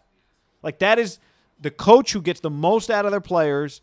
Like, those guys are the best coaches. Now, I'm not talking play calling, but those are the guys people want to play for. I think it's the reason we see guys want to play for Kyle's because they feel like he will get the most out of them, right? Yeah. So, I to your point, you were great. Like, I just thought of that listening to you. Like, that's the Kirk thing. But think about this. We were forced to take RG3 when we didn't want him. We would have rather not taken a sweet player and taken like Kirk Cousins in the third round.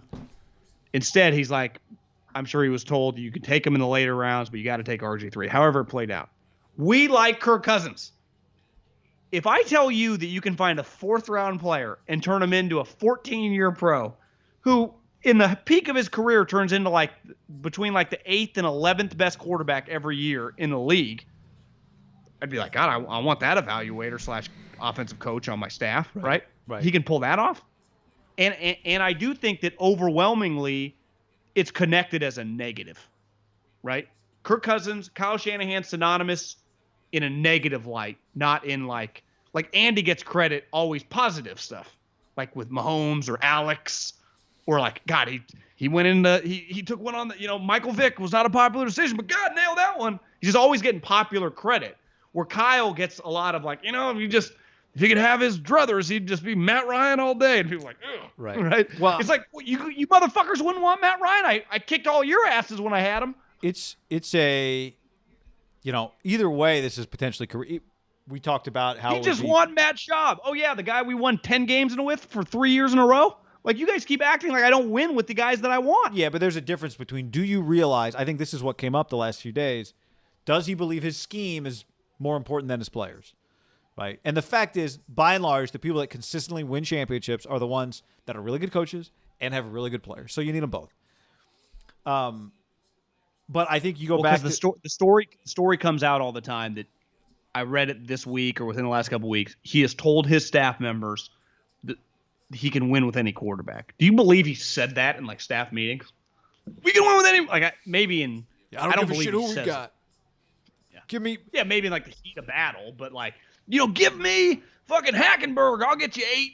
Like I don't think he's talking like that. Yeah. But that's how it gets portrayed, right?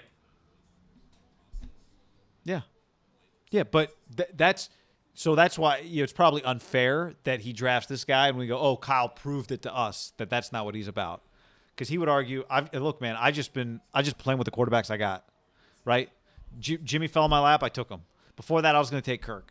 Before that, they forced RG3 on me. I made the most of it with Kirk Cousins. I made it happen with Matt Ryan. He was there before me, right? Like all these things. Because I saw somebody, I think maybe it was Kawakami, wrote, it's the first time Kyle's really been able to choose his guy. But this is also career defining for him. Does this guy look like Josh Allen in 2-3 years? Does he look like, again, that's high, but I don't think people think that's unreachable.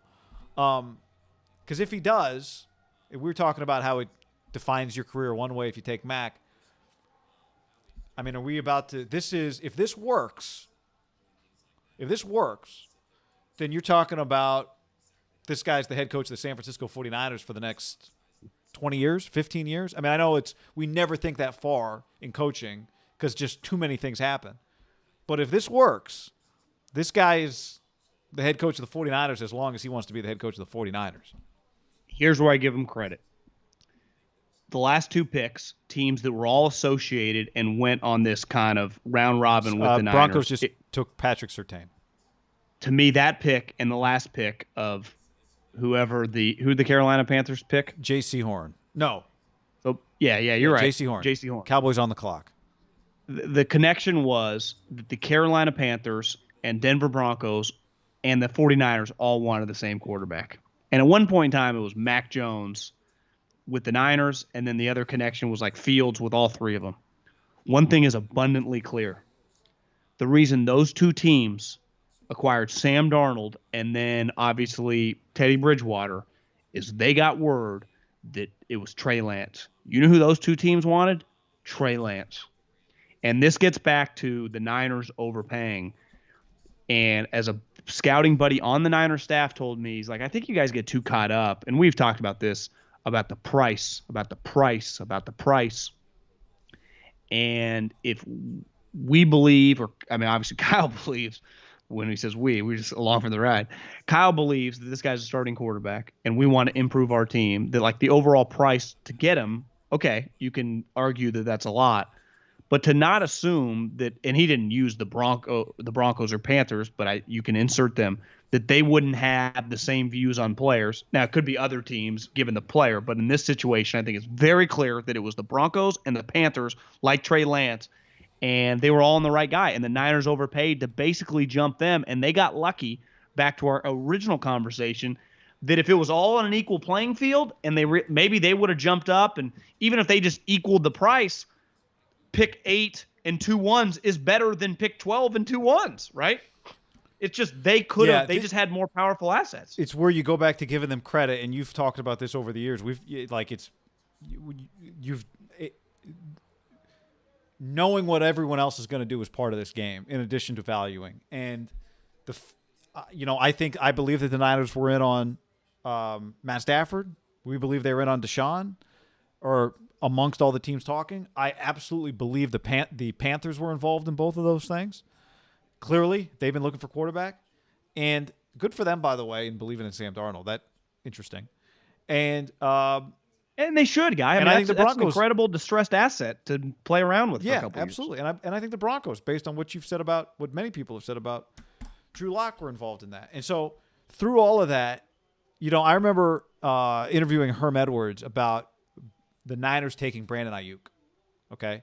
Herm knew that the Niners like Brandon Ayuk.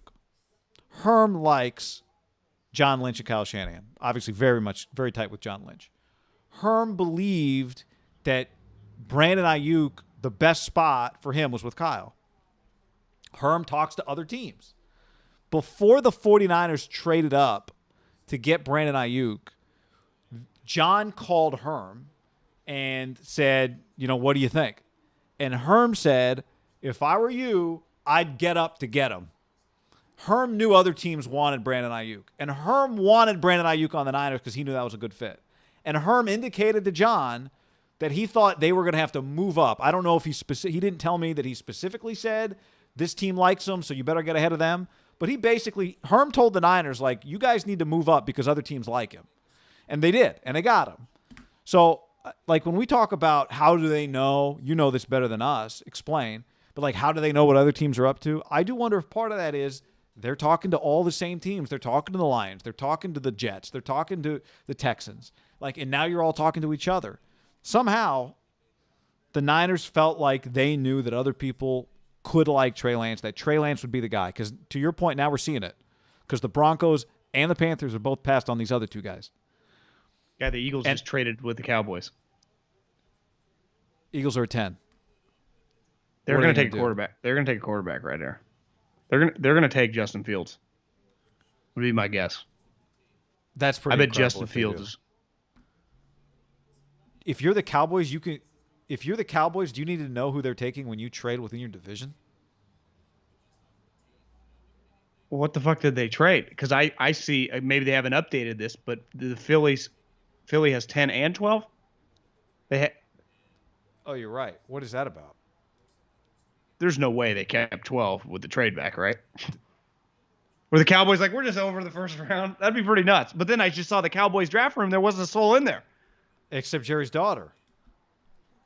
The Eagles get 10. The Cowboys get 12 and a third. So they did do that. They did trade. They did trade the 12th. So the ESPN just hasn't updated their little tab there on the 12th pick. Okay. I was going to say, wouldn't that... That'd be crazy. Yes. But that's not what happened. I mean, they took a receiver last year. They took Jalen Reagor last year. Right? They're going to take Justin Fields right here? The Cowboys going to let the Eagles draft their future quarterback? Yeah, but the Cowboys don't need a quarterback. There's just value. Like, you get an extra third-round pick. What if you don't like if you're not scared of Justin Fields? I mean, I'm not saying I would be all in on Jalen Hurts, and I'm not saying they are, but didn't the owner want Jalen Hurts to be the starting quarterback? For a year, maybe. The Cowboys, I mean, guy, there's no one in their draft room. Really quick, This guy. is pretty crazy. Yes. Really quick before we get the pick. WineAccess.com/ham. Yeah, actually, since you're talking about that, I thought this comment's good. Ken, I thought for sure the Wine Access bottle would be popped with no Mac Jones. Pop those bottles. All right, go ahead, John. Got a long night ahead. WineAccess.com. Wine makes me a little sleepy. I'm going to have one to go to bed. WineAccess.com/ham. 20% off. Send people. Send your friends. There's a little wine. Send your mom. Send your dad. Send your brother. Send your sister. Send your wife. Send yourself. WineAccess.com/ham. 20% off.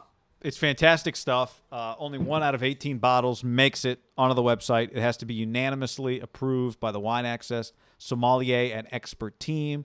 That way, everything you get, you know you will love. And they actually put their money where their mouth is. A satisfaction guarantee. If you don't like the bottle, they'll get you a bottle of something else. That's fantastic. You can join the wine clubs, but you don't have to. You can buy 1 bottle. You can buy 5 bottles. My wife sent 5 bottles to one of her coworkers. She just got a call. The coworker called her twice today because Alyssa didn't pick up the first time to tell her how much she loved them. And it's an awesome gift. We sent a variety, a cab, a little rosé, a little everything. Yeah, man, they got something for everybody. If you're a wine expert, there'll be all kinds of stuff that you love. If you're kind of a wine noob like me, A, you'll know that you're going to get something good. B, every bottle of wine comes with the wine play sheet, tells you all about it, tells you what it pairs well with. We're big fans of it. We've been having people DM us because they're using it. 20% off. WineAccess.com/ham. Do it now. What? Did they pick I yet? think they traded up for. Yeah, I think they traded up for the wide receiver. For Devontae Smith? Nothing like drafting a receiver last year in a quarterback-rich draft. I guess you could argue if you're gonna give Jalen Hurts a shot to succeed, like we can't just sit around here waiting for Jalen Reagor to hit, right? Well, here's the other thing, guy. How about staying equipped? You know, if the Deshaun thing ever kind of blows over, you got 3 ones next year. I think the 3 ones. Yeah, if Wentz and they have that was the second. Oh, and they got the Miami trade. I mean, they could have 3-1s next year, guy. So you're in position. All of a sudden, you get Jalen Reagor gets better. Devontae's good. All of a sudden, you got something. Miles Sanders, Goddard, your offense. You got weapons. I wonder what Dallas is going to do at 12. Is I think New England going to end up with the a quarterback? Here's where I give Dallas credit. Devontae Smith was going to the Eagles or Giants. The Cowboys didn't like anyone on the board, right? They were going to take one of the corners. They both go off the board. So the Cowboys go, we're going to play this little skinny guy anyway. We can't take him. Let's just get a third. Both these teams, we don't even care what the Giants do.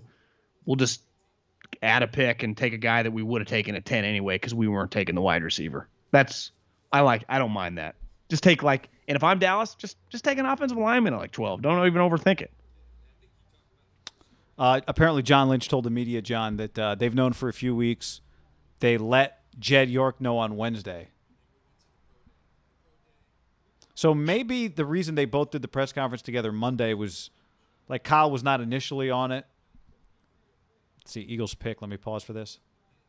Wide receiver. Devontae Smith. Okay, like I do appreciate if you're gonna give your quarterback a shot, like give him a shot. I got one thing too here. I'd say the number one problem last year with the Eagles was just internal character was pretty questionable in the operation. You see Mac Jones coming out to see Devontae Smith, from what I've heard, not just the leader in the wide receiver room, like the leader on the Bama team, is beloved. You just get a guy that from Bama who's elite. Like, I think the one thing the Eagles missed the last couple of years was just kind of getting staple high-level guys. And in that town, it can become so negative fast. Like you need. Before I got there, Performed in high pressure. not Deshaun, but Brian Dawkins, John Runyon, Deuce Staley, Brian Westbrook. They used to have a core. McNabb, what's his name? Todd Lewis, the tight end. Like they're just high level tough guys, and you can just never have enough. Like say one thing, Julio. Rumors of him getting traded. Remember the story was like Dimitrov called Bill, and Bill was like, I would not trade that many picks for him. And he's like, I ended up not listening to him and did it anyway. They never regretted for one fucking second the moment Julio walked in. Just could handle whatever, just ready to roll. Like his really only negative over the years was he just gets injured every once in a while. But like totally reliable, totally like NFC Championship game, preseason game, always looks the same. You just never felt. I just think there's something to be said about guys that, and I think looking back on like Horn and Surtain, I think both those two teams just look like elite starting cornerbacks, big time NFL level guys, of NFL players, ready to rock and roll. Right. Both. I mean, pretty good NFL players, right? Hell yeah. So just ready to roll. To me, if you're going non-quarterback, I like high ceiling guys that are ready to roll. And that's going back to Waddle. The pick I didn't necessarily like. Like, I don't think they're worried, like, can he handle the pressure? It's like, yeah, bro, I've started at fucking Alabama for the last 3 years, guys. I played for Nick Saban. He was pretty demanding. I don't think rock, paper, scissors is going to rattle me. It'll be okay. Somebody just asked here in the comments, Mac Jones, ha, ha, ha, ha. I feel every time they show these guys, I always feel bad for guys somebody who did not have their best interest in mind was like, dude, you got to come to the draft room, right? NFL just wants a show, which this is a show. The whole thing's a show. But like Mac, when they tell you got to be there to hug Roger, like they're not interested in your moment. They just would love to see a shot of you sitting there looking at your phone. What? Trade guy. Bears.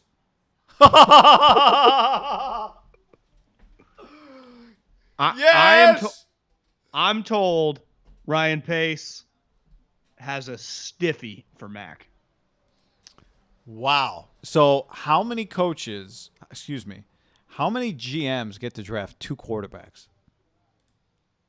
First round quarterback. I don't mean like you take one in the third. How many GMs get second to draft and 11th? Two top 11 QBs. I can't imagine that happens that much, right?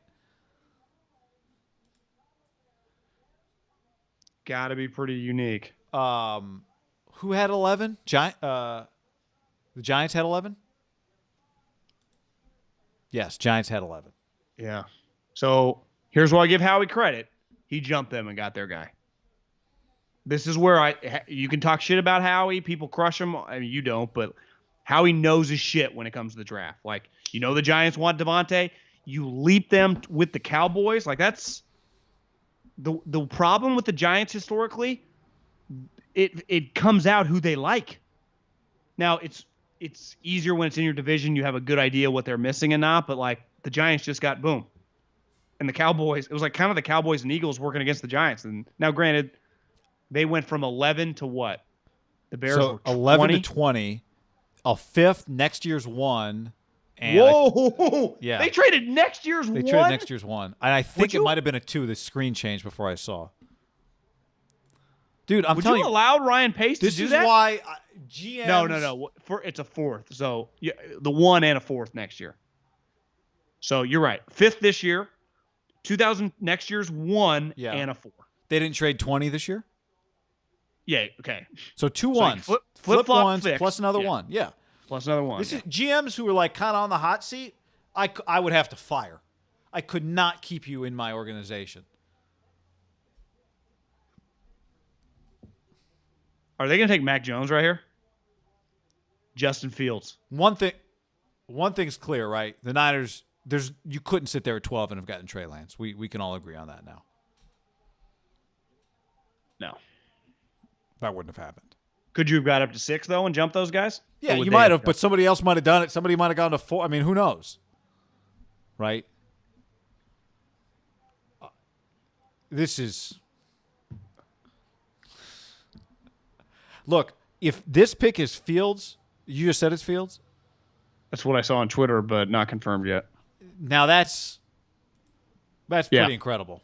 Like, I give them credit on that one. They got a guy that easily could have gone in the top 2 or 3, and they got him at 11. Like, that's worth it. I'd rather have Fields right now. He was he's way gotta better play. out of college He's than playing. Trubisky. He's playing. Well, Andy Dalton was promised a starter, QB1. Yeah, how much they pay him? $10 million. Great. QB1s don't make $10 million. Could Justin Fields save Ryan Pace's career? Well, absolutely he could. Yeah. He could, That's pretty but he didn't. But Justin Herbert didn't save Anthony Lynn's career. To me, where they got lucky, I guess not lucky, because I bet the Broncos would just be like, we didn't like Justin Fields. Like, why'd the Broncos pass on Justin Fields? That, to me, could come back to haunt you. I get it with the Panthers. You had Sam Darnold. Like, you wouldn't just want Justin Fields? I don't quite get that one.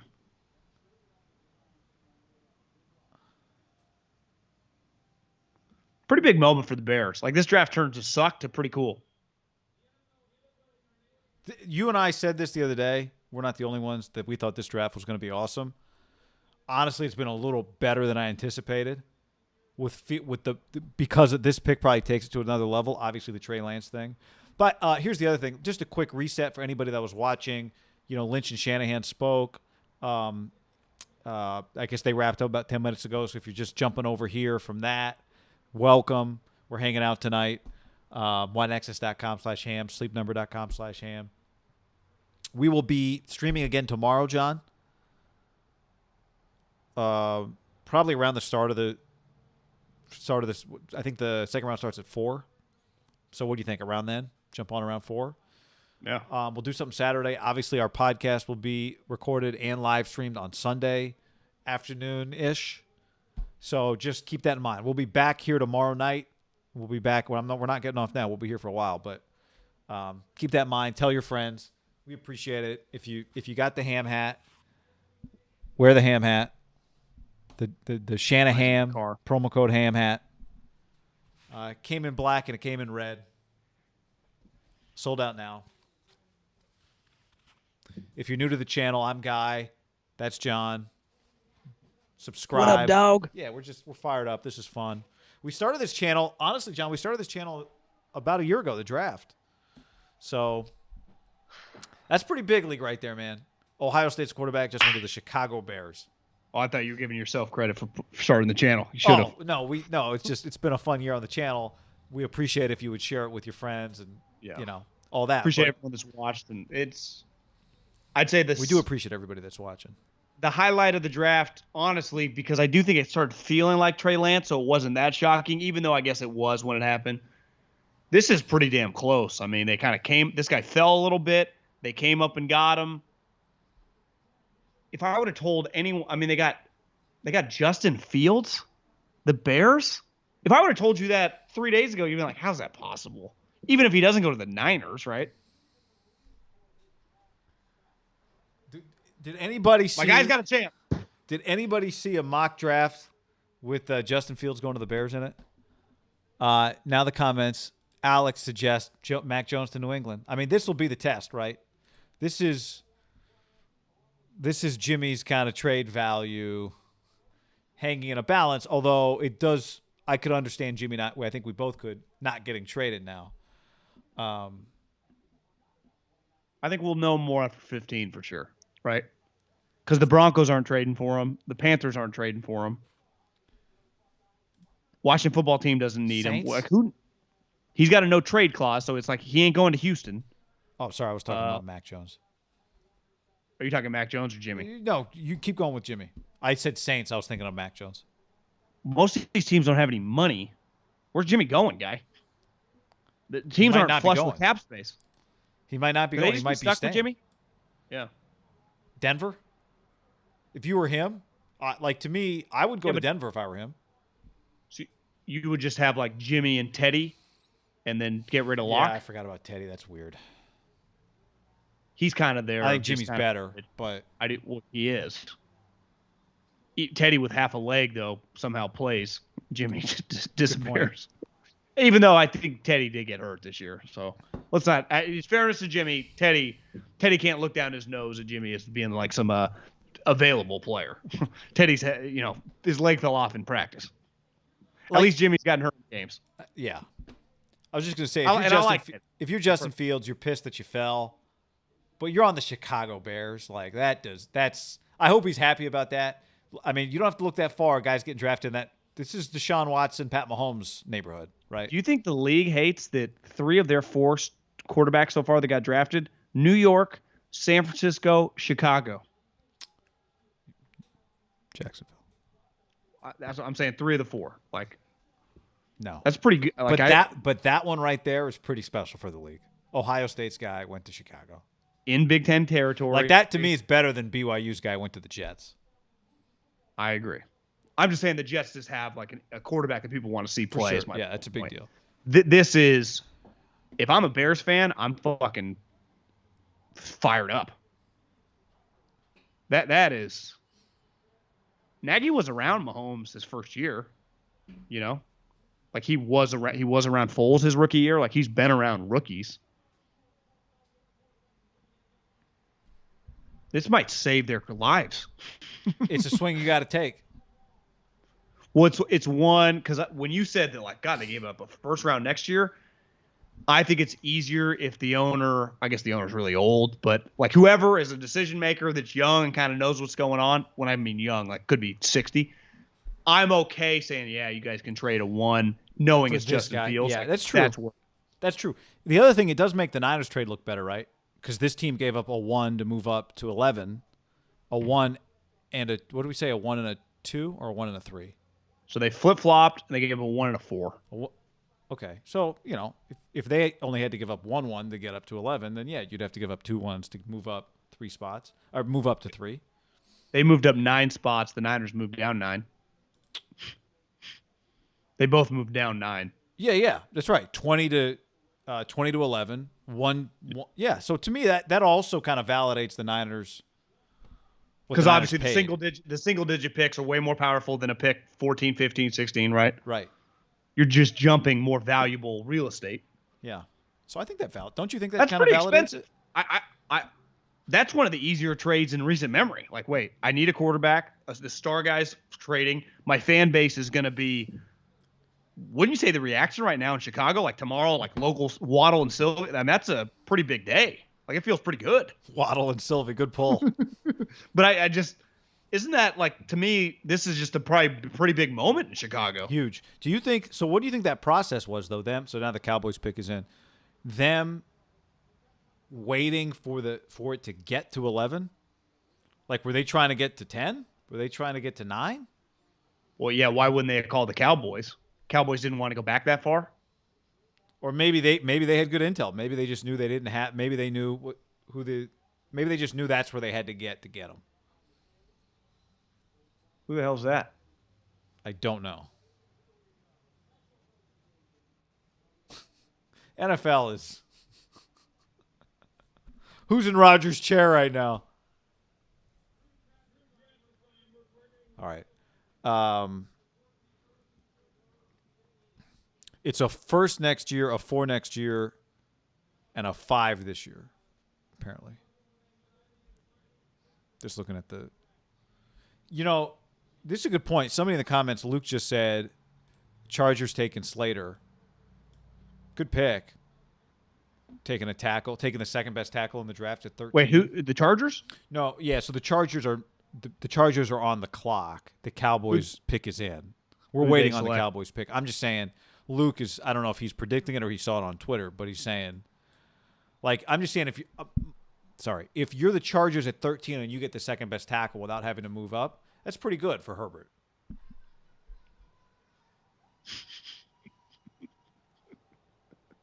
You know what I saw the other day was that I think the first year they ever did that, right, when they left Radio City and they let the random guys show up on enemy territory. It was in Dallas the first year, and David Akers came out, the kicker, and was just like, "Fuck you, Cowboys! We're the birds." They took Micah Parsons. That's a win for Jerry because I bet they would have taken him at 11, right? Yeah, they would have taken him at 10, and they get the extra third-round pick. This is where the Giants a little bit like loose lips sink ships. The Eagles got the guy they wanted. The Cowboys got the guy they wanted. They just moved back 2 spots. And the Giants end up, this happened a couple of years ago with Floyd, who now, didn't turn out to be that great of a player. They got jumped. It's like they're always getting jumped. Like, you guys got to shut up. Everyone acts like John Mara. He gets held to the standard like the Crafts and Jerry's like, They got a leaky operation. Parsons is 6'3". Who did the Giants take? Did I miss someone? You know who they took? Didn't they trade? Oh, they traded. Yeah, okay, they traded. Okay. They took nobody. The Giants basically went like this. Well, they pulled a little bit of a Belichick. I'll give them. They did get a first-round pick. Yeah, but after they lost on the player they wanted. Are we sure that?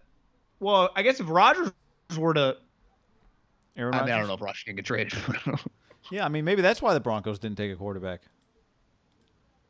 You can just trade him like 3 future ones. Guy, if I gave them Aaron Rodgers and 3 future ones, how are the Broncos not going to be good? Why do I wait? I'm going to give you Aaron Rodgers and you give me 3 future ones. Like, what do I think one of them is going to be like 5? Like, what are we talking about? This is back to you can say what you want. Like the Niners already picks.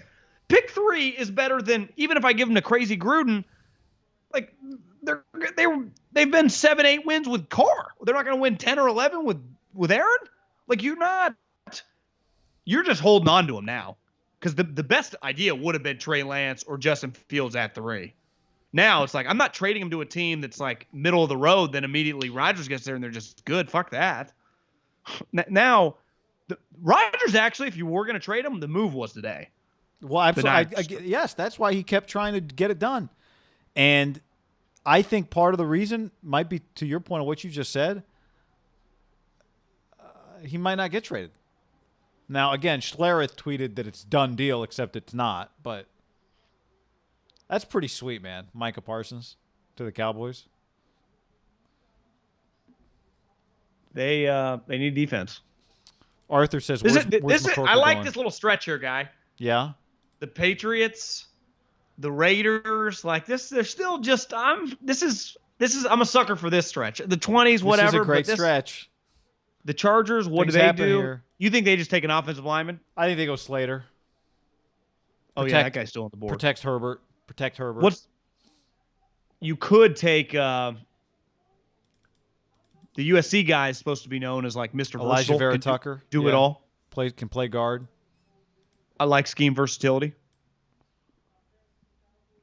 I have a hard time. Micah Parsons just said his parents are Cowboys fans.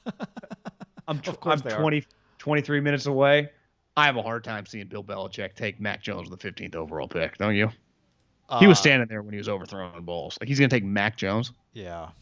Wouldn't you just take Jimmy if you're him now? And just take a player? Why wouldn't But you just take, like, a guard or something here? Crazy thought here. Is it possible that Jimmy actually is not available to them anymore? No, I think that the Niners actually want Jimmy to be around for Trey Lance's development. Not to help Trey Lance, but just to keep. Again, I'm all for trading him no matter what, but like, are the Niners just going to trade you to him for a third? I would. I would too. Here's a thought that you and I will never have to deal with in real life. If you're a diehard fan, and you and I can't even relate, but just like a diehard Yankee Chargers fan, on the clock, people. John, sorry, let me interrupt you for 1 sec. Just because there are some people who apparently only listening or watching us, I just want to let people know what's going on. Keep going. Would your son was going into the draft, and let's say you were a diehard Cowboy fan, like you lived and died every Sunday, Yeah. It was a big deal to you. Yeah. Would you rather have your kid playing another team so you could just root that team but still have your squad? Or would you want your kid on that team? You get more information, but you also could be turned off by stuff. Right. He might get cut, and then you hate the team. Yeah, or just the team sucks, or he doesn't live up to it, and all your friends are kind of like shitting on him. Like it's a risky proposition. Like all Wahlberg's friends in whatever that movie Ted? was called, Miracle. Ted. No, when he plays Vince Papale. Oh yeah. What's that movie? And he's called? on the Birds. Yeah. But everyone hates the Birds. Like, they suck. Oh, but Vince is here. I'd want him playing for my team because the love for my child ultimately would override my love for my team. So, like, if he got traded, I'd just start rooting for the other team. You know what I mean? Where, though, it could get weird if he wasn't playing up to snuff, they do isolate. When I say they, I mean fans. A lot of shit talking happens with high picks. I'm talking a high pick. I think 5th, 6th rounder for sure is whatever. But the high pick, like, a lot of pressure's on that guy. And if he doesn't live up to the hype, everyone's shitting on him. And typically you naturally would be too. Like, you'd be part of the group. But you're like, that's my son. I'm like, leave my son alone. But you like love the Cowboys. You're like, God damn, this sucks. It could go bad. I guess it's possibility for success or high. He's good. You love the Cowboys. The Cowboys are good. It's awesome. Yeah. He plays poorly and the team's bad. It's a double whammy. Everyone's shitting on him. Your team sucks. People hate your kid. You still love your team, kind of, but like it's just all bad. Luckily, John, the little slot wide receiver isn't Guy Haberman Jr. isn't the guy that gets. It's not an issue. Yeah, not an issue. You know, he's not the starting Mike linebacker. No, you're never producing a Van Der Esch. Landon says protect Herbert. Yeah, I'd go offensive line here. I got a curveball for you. Okay.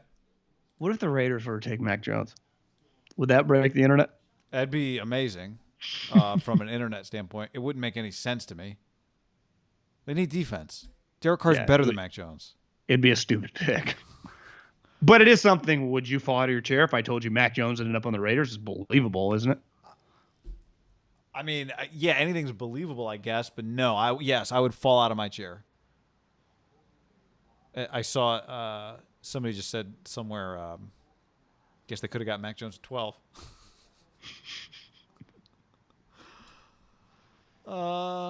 Jimmy for Cam in a 5th.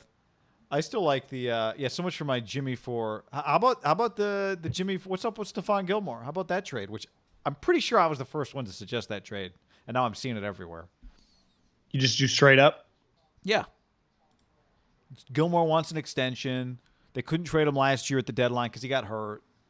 So they're kind of stuck. Now, I would say you're not stuck because you just have the guy, and he's a really good player. Just play with him if you're New England. But wasn't it a torn quad? Like a pretty bad, or a hamstring. It was something weird. But there was the report, I think, that he'll be back. Blake on YouTube says if Jimmy stays for the season, Pittsburgh is a possible destination. Yeah, I mean, I'll tell you, my first instinct is not the Jimmy in Pittsburgh, but they are just on the short list of teams when you just talk about the QB cycle that could end up needing a guy soon. I think. How about my Jalen Phillips to the Raiders pick at 17? I would have liked them to get Micah Parsons, but obviously that's not going to be an option. He's gone. I can see the Patriots taking Jalen Phillips. Yeah. Be a swing for the fences. Just like our culture, it would work here better than it would work anywhere else. That's a good risky call. though. I mean, it's risky. Yeah. I mean, he's had multiple concussions and he retired from football. Honestly, But he's feels also a top 8 level talent. feels a little bit like a 12, 13 player draft. Like the Patriots aren't really in an ideal spot. Like Surtain, all the wide receivers, none of the sweet guys are really there. And then the other corner, Farley. Bad back. Yeah. Doesn't look like this guy's much excited in his house. He's on a delay. You can tell they're in California. He's on a delay. Sun's still out. Yeah. Lewis go take a piss or something? Probably. They showed the ESPN table and he's gone. See, Mel would tell him, Mel doesn't drink. He only eats a little pie, right, during the show. Isn't that his thing? Never leaves the set. Doesn't pee. Yeah, I mean, I normally would not hydrate if I was doing a show that long. But it's tough. Yeah, I mean, could you do like a little catheter to pee out the side? Could you get that built in? Oh, what was the guy's name from the University of Oregon that got caught with it? Oh, Ontario. The Wizinator. Smith, the Wizinator. Yeah. Chargers all have a good look. Untucked polo, just hanging. Chargers selection. God, these comments are coming fast and furious. You watching this? Our comments? Yeah. Or am I just delayed? No, they are. I have a side feed here that I look at, but they're coming in at rapid speed. I know. Again, we appreciate everybody. Rashawn Slater, Chargers, good for him. Northwestern. Oh, Greg Newsome, that's the other guy from Northwestern. I heard somebody the other day who was like from the Midwest who used to go to Northwestern football games growing up as a kid saying on the radio, like, do you understand if you had told childhood me that Northwestern would have 2 first-round receivers, 2 first-round picks, how unbelievable that would have been? What do you think of that guy's suit? Don't like it. It's pretty terrible. I mean, come on, buddy. Hopefully he's getting paid to wear it. That's all I can say. Not a great look. Good thing is California will never have to wear one again. But Lemon Ice Queen asks, any chance the Niners trade back in? I mean, they did it last year. The problem is you just don't have, they don't. They just. I don't think they're in the getting rid of asset business right now after trading all these picks. Yeah. I think you just take a deep breath, let guys fall to you. Let the draft come to you, guy. Let the board speak to you. Let the board speak to you. What did I hear the other day? Someone say, they were dead set on doing something last year. It was one of the players that went 18, 19, or 20. And Jerry was like, we're just going to take this guy. And we don't need wide receivers. And then CD just fell. And then they're like, screw it. Right? They didn't even need him. But to me, that's the way to operate. Right? You just, in a perfect world, a sweet player falls to you at a position of need. Rashawn Slater, the Chargers. I'd say they got pretty lucky right there. Right? Yeah. The corners went early. I guess Micah Parsons, a little bit of I don't think he was viewed as a lock perennial top 15 pick, maybe somewhere like 16, 17, 18. Push down this guy. The wide receivers, some of the Dolphins and I guess the Dolphins and the Bengals passing on offensive linemen. Sometimes you just get lucky, and other times just sweet players fall to you, right? And you just take advantage of it. And it turns out like the CD thing, you do everything you can to help out the quarterback to make him a $40 million player. Somebody just asked John, this is from... And I got another take for you. Are we sure CD probably shouldn't be like a top 10 draft pick? Is he closer to 10 than he is 17? I know this. He was a staple on the Hey Behaves DraftKings team. I'll tell you that much. Every time I watch him, I'm like, I'd want that guy on my team. This guy posing in front of a sweet car says, guy, do a recap of the draft. I missed a lot. Okay, here we go. With the first pick, Trevor Lawrence, Jags. Zach Wilson, Jets, 2. Trey Lance to the Niners at 3. Never a doubt. Trey Lance to the Niners at 3. Kyle Pitts to the Falcons at 4. Jamar Chase to the Bengals at 5. Jalen Waddle from Alabama to the Dolphins at 6. The Lions took Penei Sewell at 7. The Panthers took the cornerback from South Carolina, J.C. Horn, at 8. The Broncos took Patrick Surtain, the second, from Alabama at 9. The Eagles traded up from 12 to 10 and took Devontae Smith. The Bears took Justin Fields at 11. The Cowboys, who had traded with the Eagles, fell from 10 to 12 and took Micah Parsons. Justin Fields, that was the Giants traded out of that spot down to 20 to take the Bears offer and take Justin Fields. Rashawn Slater just went to the Chargers at 13, so there's your recap. The Jets have traded Minnesota and are now picking at 14. Ooh. So they traded 23. So Minnesota goes back to 23. We've yet to see what else, but okay. What are the Jets doing?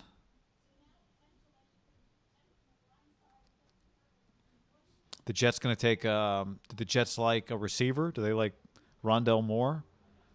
Najee Harris here. Just you get an elite running back. A little early for a running back. Feels early. Keep building your line. Just protect the guy. You took Becton last year. Take Tucker this year, the guy that can play guard and tackle. See, that's a really good pick right there. And you just go, he'll never be there at 23. I wonder what the trade was. I love a good trade with picks and like, what is the trade? Yeah.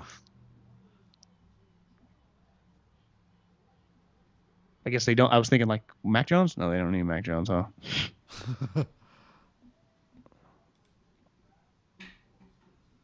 I mean, is somebody suggested Pay or Phillips? Like, is Robert Saleh getting a defensive guy here? Does he have a guy that he loves that Joe Douglas is going to get for him? Who would it be? The safety from TCU. That guy's viewed good, but they how got. How do you say his last name? Morig? That's a great question. The Jets have a franchise safety in May, so I'd say no there. I heard that guy's pretty good. Kwity Paye, the edge rusher from Michigan. Yeah, they don't really have much talent on the line. I got Quinnen Williams.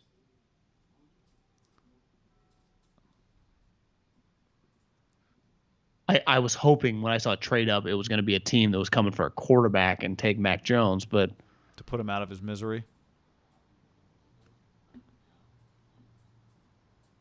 Dante says, I was a Fields guy, but I love Lance's traits. If you've been listening to this show, you know we've been Lance guys for a while.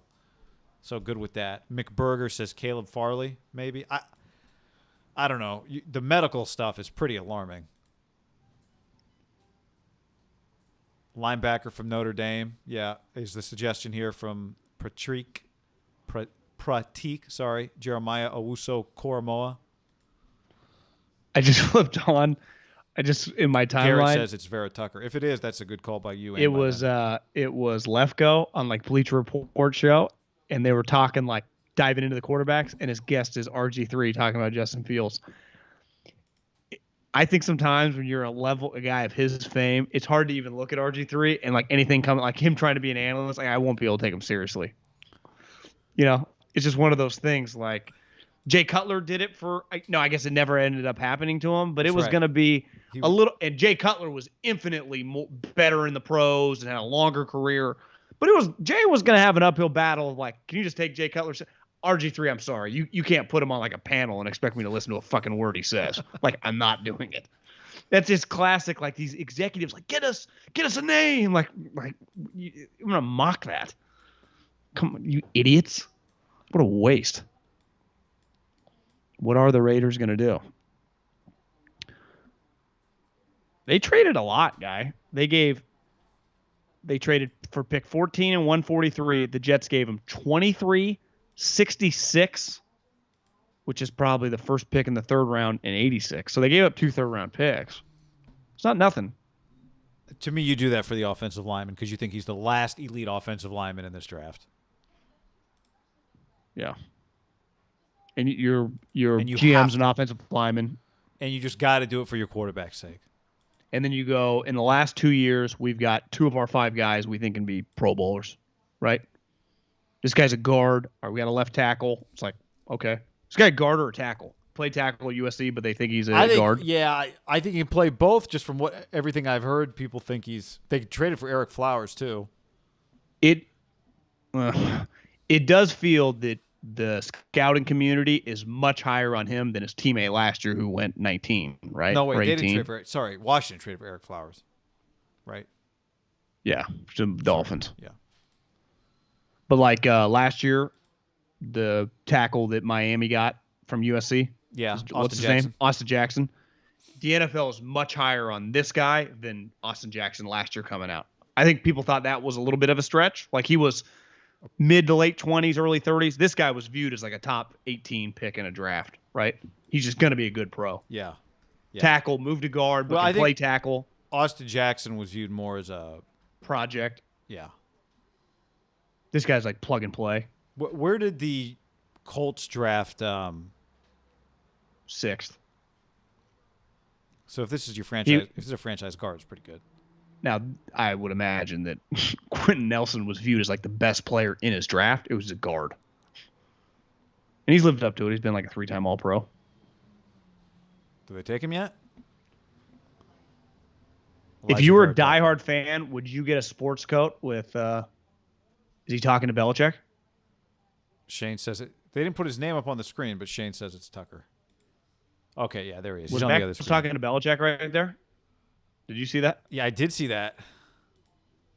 I mean, if Mac Jones gets drafted by the Patriots, more than likely Jimmy Garoppolo is going to be on the Niners this season.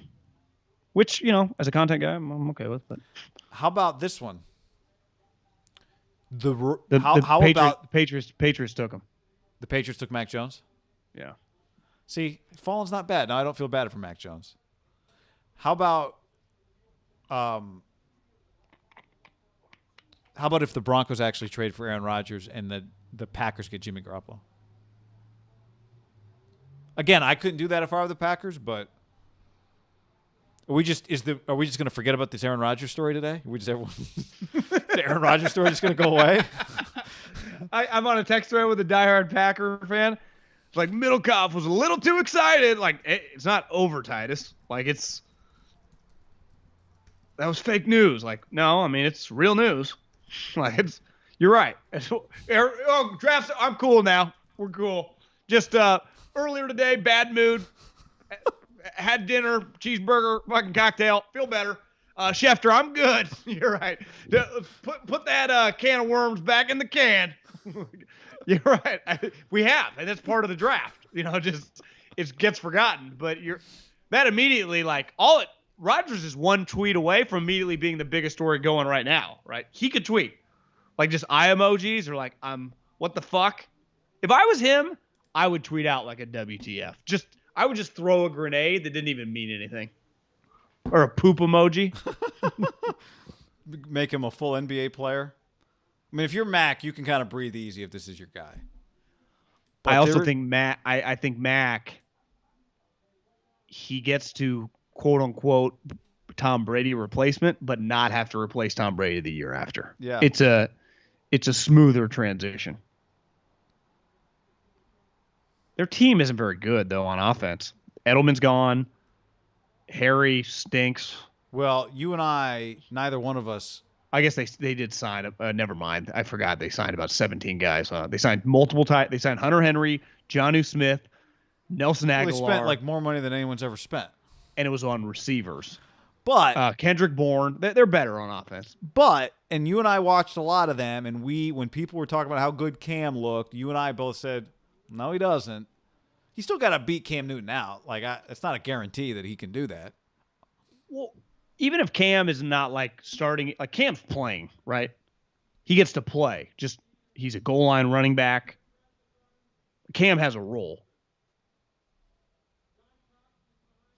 Pretty incredible. Pretty good top 15 picks. 5 quarterbacks, top 15. I guess the Niners were wrong. One thing, they were like, these guys are all going to go higher than everyone thinks. What they really meant was Trey Lance is going to go higher than everyone knows, right? Yeah. And I mean, ultimately, Fields. It's not like Fields went in the Deshaun range, right? In the Mahomes range. That's still pretty high. Say that again, sorry. Fields went in the Deshaun Mahomes range. That's still pretty high. Someone had to trade up 9 spots to get him. Yeah, Fields did not if you want to convince me Aaron Rodgers or Johnny Manziel or Brady Quinn, like you tumble to the 20s where all the playoff teams are, to me that's a tumble. Like tumbling to 11 is not. With 11 is elite not a skill tumble. guys in the draft. Guys, Look at him Pro walk. Look Bowl at the Mac Jones quarters. walk. Like, get me to Bill. Look at that sense of urgency, guy. Oh my God. The camera guy's probably trying to not to trip over his cords. Look at that speed. Oh, what? Is he pissed off? Yeah. You think he's mad right now? He's just ready to roll. If you just got drafted by Bill Belichick, you'd be ready to roll. Is he pissed? Or is he happy? Or is he just an urgent I think guy? it's both. Like he's been sitting there for 2 hours. He's been freaking out. And I don't blame him for a second. Now he's fired up. He just went. Here's the other thing. Do you think Bill Belichick? We just learned, not that there was any doubt, really. We just learned how much Nick Saban likes this guy. Yeah. Well, but I don't think we doubted that, right? I shouldn't say we just learned. I think we just traits more than like what people believed in. No, they were I'm adamant. just saying, the wide receivers were like, we love the guy. I know. I'm just saying, if Saban didn't love the guy, Bill Belichick would not have drafted him. You wouldn't think, no. Somebody just tweeted at me, Aaron Rodgers made a scene in a fancy restaurant and then made up before dessert was served. We're good. Check, please.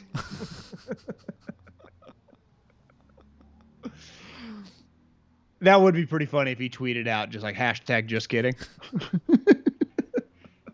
Just wanted to spook him. Just kidding, we're good. Just wanted him to think I'd really leave. Go Pack go. I mean, Mac makes good throws. Do you think he's starting week 1, New England Patriots? Yeah, they drafted him 15th overall. Yeah, I think he's starting week 1. Well, I got one for you. One big, just kind of overwhelming theme with the Jets is going to be Zach Wilson's got to be better than Mac Jones. He's got childbearing hips. He's got a thick, like kind of lower that area. Yeah. So do I. I get a little roly-poly right there. I'm guilty. It's where my fucking fat goes. I love it's like I'm rooting for him. Look at his family, guy. Bunch of tennis. His dad. He's like, that's how I did it when I won the championship on the tennis courts back in '86. Look at his family. I love their look. Was that his dad front and center? I don't know, with the white hair. I think it is because I started following him on Instagram. They were at Topgolf the other day, and he's like Pops, and his dad's terrible at golf and like swinging, and I think he had long hair. The dad.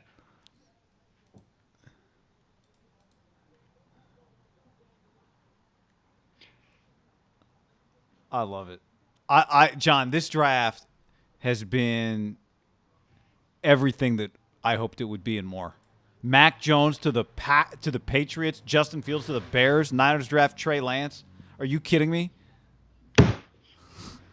Like Aaron Rodgers rumor for 13 hours to get us to the draft. Like, thank you to the Aaron Rodgers rumor just for getting us up to the starting line. How good is that? Javi, do you think Mac Jones beats out Cam? I mean, I think you draft this guy at 15 because you think he can start for you. Yeah. But, sorry, that pick interrupted.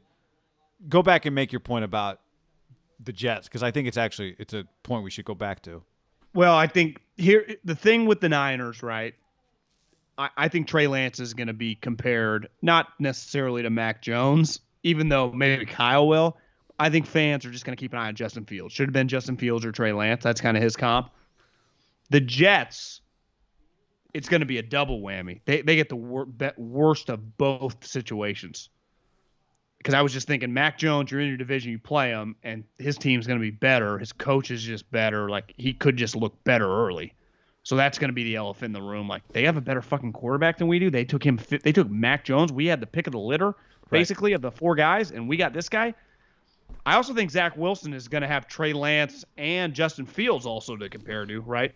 Well, I think if you and I talk Jets football all the time, I would actually justify it. Like, I get it. Hey, guys, be prepared. Mac Jones could look better than Zach Wilson off the bat. But, like, let's keep an eye on quote-unquote traits, comparing him to Trey Lance and Justin Fields. That to me would probably be even jump Mac Jones. Like, did we pick the right guy? That's where the Niners, when they took Nick Bosa, it was like, okay, he's getting compared to the rest of the draft. And it was like, okay, he's better than everybody else. Yeah. Right? You took, okay, you couldn't get Trevor Lawrence. We give you guys won these meaningless games. But you had the pick of the litter here of the 4 guys that were probably pretty, I bet if we go back in NFL history, 4 quarterbacks beside the first overall pick were all 2 to 15. That's a lot of quarterbacks.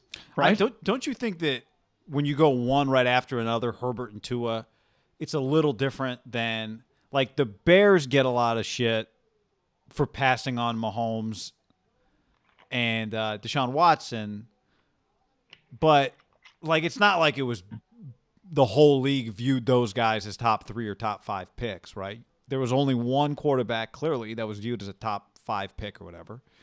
Yeah. Maybe the Bears didn't even have to trade up to get him, but they did.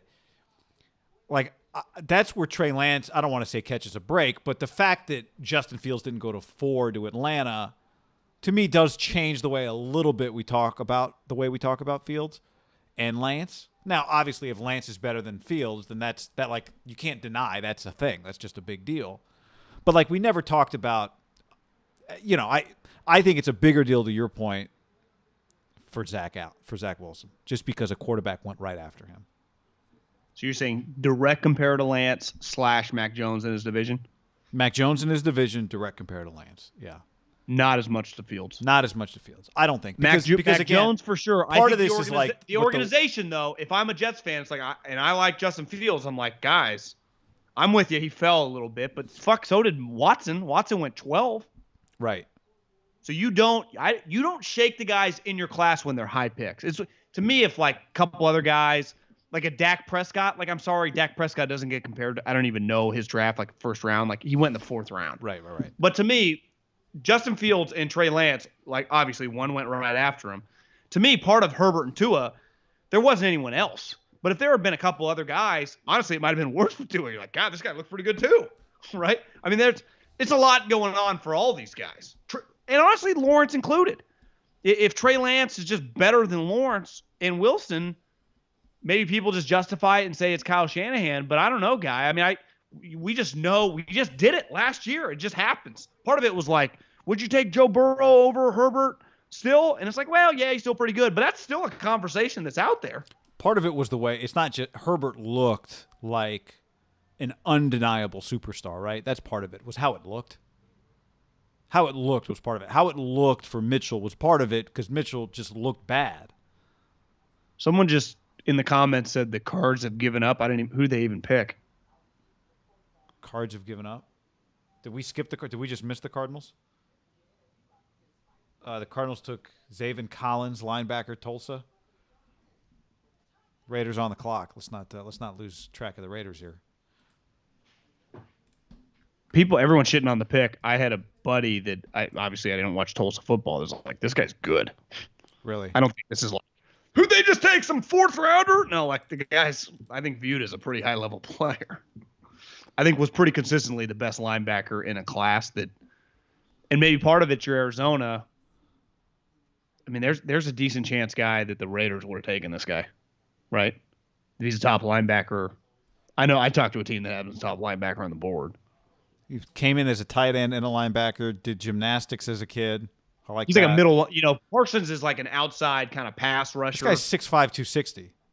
Yeah, but I think he's a middle kind of hybrid tackler guy. Well, he's a hybrid? I thought he was like a middle linebacker. Maybe he's more of a pass rusher. Do you have sacks? He had 4 sacks. Last year, he had 2 sacks the year before, 1.5 the year before that. Cardinals have talent. AAC Defensive Player of the Year. Yeah, I'm just asking. I don't know. He won the Bronco Nagurski. I'm just saying, is he a hybrid? Because they keep trying to draft hybrids in Arizona, and it's maybe he's more of an outside linebacker. Okay. Most middle linebackers are 6'5", but yeah, that's my only question. All right, Raiders. What do we got here, John? Are you going to draft defense? Wouldn't they have just taken that guy? Wouldn't they need a 6'5" guy that can run in fucking gymnastics and 260 and tackling machine? People are like, what kind of player do the Raiders need? I don't know. Some guy 6'5" and tackles everybody? Like, that would be that. Like, I would say, you could convince me right now there's a chance that's who the Raiders are going to pick, right? Yeah, but I think this other, the Notre Dame linebacker who's not as tall, I had a guy tell me that he thought he was closer to like second round than where the Raiders pick because we were trying to. It could be the TCU safety. Morik. You know, The Owusu Koromora had a sack and a half in 12 games last year. If we're going to box score scout him, Eddie Borsili, my guy from does Move the Sticks producer, diehard Raiders fan, just tweeted gross. He does not like the pick. Biggest Raider fan I know. Could they have taken? I don't know. Well, they could have taken Phillips. I don't think he would have said gross on that one though. I think it's going to be a little out of the box. I'm kind of expecting something to be like a who, because they've done it the last couple of years, right? Who? Yeah, I mean, they did it last year with Damon Arnett. It was a big who question, yeah. Or Cleveland Farrell was a who. And do you know what's weird? Mike Mayock never felt like a who guy. Mike Mayock never felt like a. No, it was Khalil Mack. Yeah, but Mike Mayock never felt like he went Chris Sims and did really like he had bold takes on like he'd take the third guy and have him one, but it was never like, can you believe Mike Mayock believes this guy that everyone's talking about third rounders in the top 10? Like I even feel Mel does that more than Mike did. I always felt like Mike pretty nuts and bolts, like just a scout, and now they're doing weird things. They selected an offensive tackle, Alex Leatherwood. Oh, somebody actually in the comments put Leatherwood, and I didn't know what they were talking about. Is that the Virginia Tech tackle? No, he's from Alabama. I can't pretend. 6'5", 312, John. Ran a sub 540. Al would have liked that. Alex Leatherwood. 22 years old. Didn't start, high ceiling guy, I'm guessing. Didn't start playing football till high school. Ran track. Played for Charlie Ward in Pensacola. Unanimous first-team All-American. First-team All-SEC the year before that. John, the man has started 15, 28, 41 straight games. 15 at right guard, and then back-to-back seasons at left tackle. I'm doing digging right now on Leatherwood. Look, man, I don't think you can go wrong just taking Stables from Alabama. I can't hate on it. Exactly. They have, I'd say, one theme of Mike, and obviously it's Gruden. Somebody's just got a lot of injury history, but they stick with this. They like fucking with Alabama, right?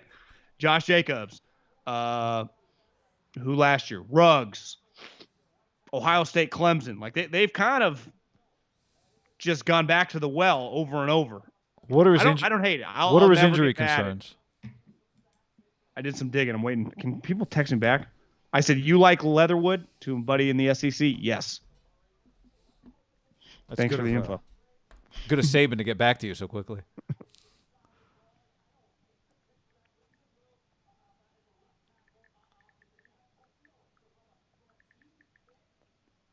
Here's what really athletic, twitchy, long, not really fundamentally sound, average instincts, but very talented. Hasn't been playing football that long. I mean, look, they developed Colton Miller. Tough.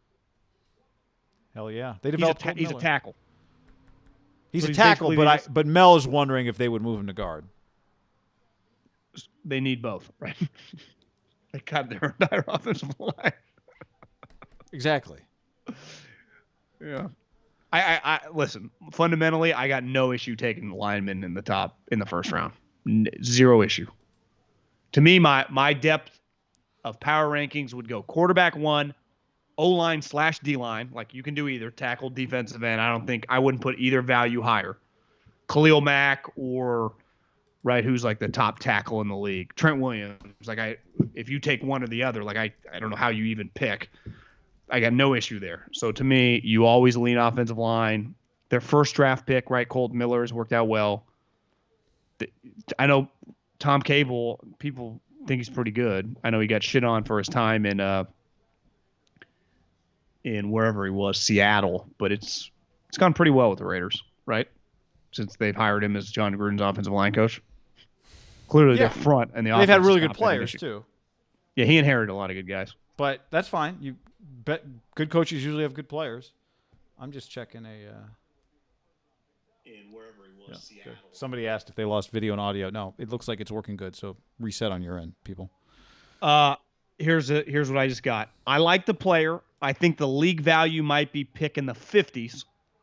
I have a few offensive linemen over him still. Okay. Another guy, little rich, but he's still solid. Kind of a consistent theme of the Raiders picks. Like, I'll say this you though, know, but at that position, offensive line is one place where if you're drafting solid corners that aren't value, I'm concerned. Solid offensive linemen, you can live with 5 solid offensive linemen. like if you would have taken Gabe Jackson, like at pick 29 instead of pick 68, no one would have noticed, right? The last 8 years, correct? Right, exactly. Now you take a running back or a safety who can't cover. Now we got a problem. Like Josh Jacobs got to be Josh Jacobs. You're like, okay, but the moment you're like, is David Arnett? Can he cover? You're like, I'll say this, John. By the way, the Dolphins pick is now in at 18. Washington football team on the clock. Somebody suggested Washington as a place for Jimmy. We can get to that. I do think all these Miami picks are really interesting because Miami. I'll finish this thought after they draft. Jalen Phillips. So, they're taking a big swing here, right, on a top 10 level talent. The guy has had concussion issue. Like, it's one thing if you retire from the sport and we have to question whether or not you want to play. We ask you about it. You answer. Concussions are not something that you get to, like, decide to have and not have. So, it is a risky pick. But I do think it's interesting. Like, the Dolphins done a really good job from the standpoint of, like, acquiring draft assets of resetting this franchise and winning. But, like, you have to nail these picks now. Like, now the picks are starting to get made. And the 201, still plenty of time. Doesn't look like at this point in time you drafted the right quarterback. Then you draft a receiver instead of drafting the offensive tackle. Now you draft Phillips, who is a high ceiling but has a bust potential just because of his medical history. Again, like, you can do it perfect in theory, and they've kind of done it perfect in theory, but now you actually have to draft the right guys. I think what they'd makes say, this fascinating. I think what they'd say is Chris Greer, their GM, and Flores through Belichick are very, very close with Saban. 2 of those 3 guys are Saban guys. And this Jalen Phillips guy, once he transferred, was in their backyard. And part of being I think any GM or coach will tell you, one of my jobs in the pros when I have a major powerhouse in my backyard is I have to befriend the coach. Like Kyle Shanahan and John Lynch have Justin Wilcox and definitely David Shaw just in their speed dial, right? You coach. I bet Sean McVay has talked to Clay Helton, right? And maybe not Chip Kelly, maybe Chip Kelly. But you know what I'm saying? Like if you are how Ed Ogeron got tipped off to Joe Brady is that Sean Payton used to have like cookout once a year before the draft, like in the off season with the LSU staff. Like just they're producing a bunch of players. We become friends with them. Coaches are geeks about other coaches too. So it's like one big jerk off sesh talking football. So my point is their intel on this guy, I bet they feel pretty comfortable just being around the program now for a couple of years. Manny Diaz. What are the chances that Manny Diaz watched a Miami Dolphin practice over the last couple of years and him and Flores have developed a relationship? 100%. 1,000%, yeah. So it's like, I'm with you, though, because they got 3 picks now that it's like, now Tua wasn't a stretch, even though it feels weird now. I do think this year there's a lot of pressure on these 2 kids. Waddle's good. I mean, I have much more faith in Waddle than I do. This guy's risky. But I think they tell you, like, who else was on the board. Yeah, at this point in the draft, I think it's value. Apparently what's that? Someone's like promo code jerkoff sesh. By the way, that reminds us, our sponsor, Wine. Somebody actually said I just saw someone in the chat. I tried to go back and find it. I couldn't find it. wineaccess.com/ham. Get your bottles. Yeah, man, 20% off. Your first order, I sent my first order 3 weeks ago. I've been sending, you've been sending orders since just because we think it's a great product. Sleepnumber.com/ham, guy, too, if you need a bed. Yeah, there you go. Take both. How about that? Yeah, you need a good night's sleep after a bottle of wine. Get yourself a little sleep. They got a wine club. So get in the club. Up. We appreciate club it. Club dub. Okay, so somebody asked earlier, we were talking about Jimmy destinations, Washington football team. Really, where could he go? Quick question. just big picture, a little inside the podcast. Do you want to do a separate podcast while the Kinda. draft's going on? I don't know. I What do do you too. think? I mean, maybe we should we're already on, just do it now. I mean, like, Oh, that's a good right? point. We Yeah, don't even have so to get up. so people who are maybe watching us for the first time, what happens is we've been doing a lot of streams. Sundays, Tuesdays, Thursdays, we do the podcast, which is recorded for audio, and that stream sounds and looks just like the podcast. The other days we've been streaming, we've just been hanging out, reading comments, basically what we've been doing to this point. So we're going to put out a podcast tonight. Initially, our plan was to just record everything we just did and make that the podcast, but it's a little all over the place. Definitely. I could just delete my entire recording and just fucking record a podcast. Don't delete it. I would say stop the audio. Let's save one thing we can put in the podcast. People who didn't watch the stream might like tomorrow. Our reaction to just the moment that Trey Lance got drafted. You know what I'm saying? I like that idea. So just hit stop on your audio. Shouldn't create any problems here. And then we can start back up, and we'll get back into some of these. Can I take like an hour off it? You know, just it'll record faster. Oh, you yeah, don't need do the whatever you ending got to part. do. No. And we can circle back. We have been doing 2.5 hours here, ladies and gentlemen. We started so far. Just some stats on the show.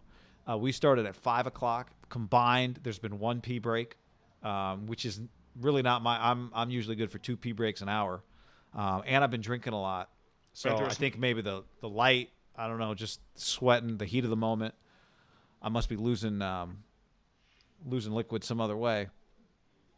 But yeah, I like that idea. So the plan then, are we going to acknowledge these other picks when they happen? No, we just do the pod and just let it breathe. We just do the pod. So Yeah. we're kind of going to what we're going to do here, people. Nothing changes for you. You keep doing your thing. Hang out with us. Maybe we'll get some more YouTube comments at the end.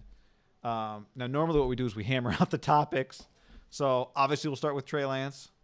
Let's get into that first. Now you're really getting a look behind the curtain here, everybody. While we're thinking about this too, John, just one more thing, because a few people have asked. If you ordered a ham hat, if you ordered the promo code ham hat, it is on the way. They're all shipped. If you don't have it yet and you want your tracking number, send the email to the same email you ordered the hat from. Jameen Davis, John, has gone from Kentucky. I think that's our sign to go ahead and start recording the podcast and stop repeating all the picks.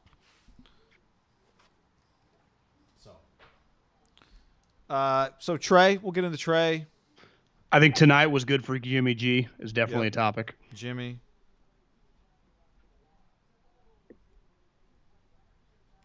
I mean, good and bad, right? Because he's not going to the Patriots, which would have been kind of good for him. I think one topic is just pretty incredible night for the quarterbacks, just overall. It was pretty cool. Yeah. We could start with that. No, actually, never mind. I think we start with Trey Lance. We could do. I'm cool doing something on the Raiders pick. I got a bunch of text on them. One guy sent me said weirdo. Now, offensive line can be weird guys. I mean, it's like pitchers. One thing is, we got 12 picks.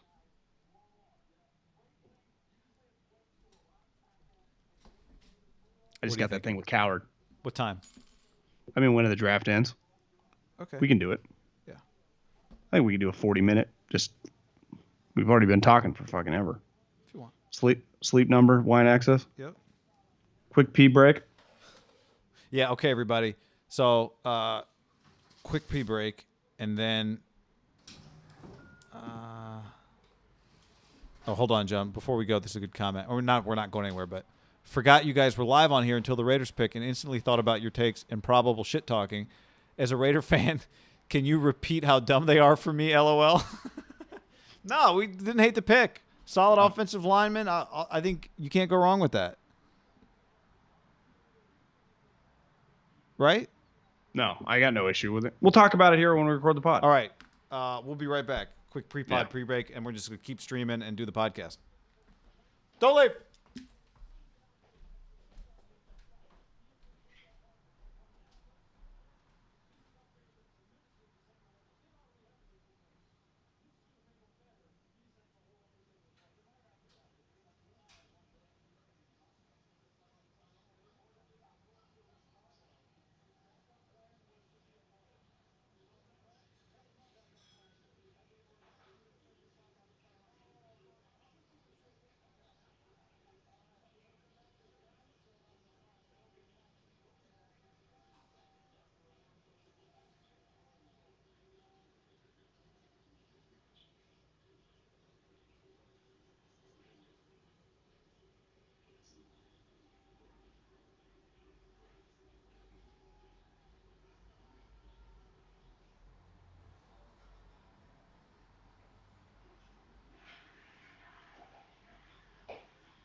Beat him.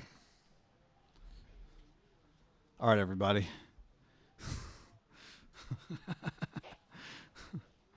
That's right.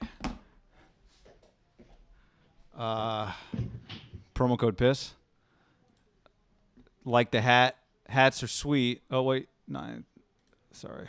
Keegan says hats are sweet, but next door to get us some visors to play on the course. We need maybe some Not a terrible idea. some golf stuff. I'm thinking of an alternate golf logo, ham golf logo. Maybe a play on a Malbon. I don't know. Send you the first part of the pod. I had 20 on John. Yep, sorry, beat him. John looked like he made a stop for something else. I was looking for some chapstick. My lips are kind of chapped, but I can't find it. Ivan asked, "How do I donate for a question?" Appreciate that. We don't have super chat activated, Ivan, but or Yvonne, but go ahead and ask the question. Get it in right now, though, because once we start the podcast, we're going to hold off on the YouTube's comments until the end of the podcast. 4.6 speed from Middlecoff. Yep. Matt wants some more hats. Promo code ham golf. Actually, I do have some promo code ham golf balls. Do you have any? You don't have any at the desk, do you? Now I got. Yeah.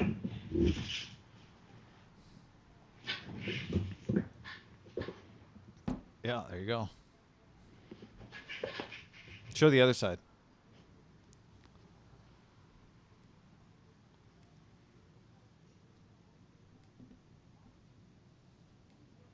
Those are those have not been for sale. I like that, when I play golf and I meet somebody, I'm like, "Oh, nice to meet you. Here's a golf club. Here's a golf ball." Like, "Do you have a business card?" Like, "No, I got a golf ball." My mom said that. Like, "Do you guys have business cards?" I'm like, "No." Fucking tell them to hit me up on Instagram. Can I say we do this just so we don't run into All time right, so constraints? here we go. We're going to start the podcast now. That's where you're listening to now. We've been streaming, and if you've missed some of the conversations about Trey Lance or who the Raiders picked, yes, those were Vice golf balls. Then we'll get into all that right now. All right.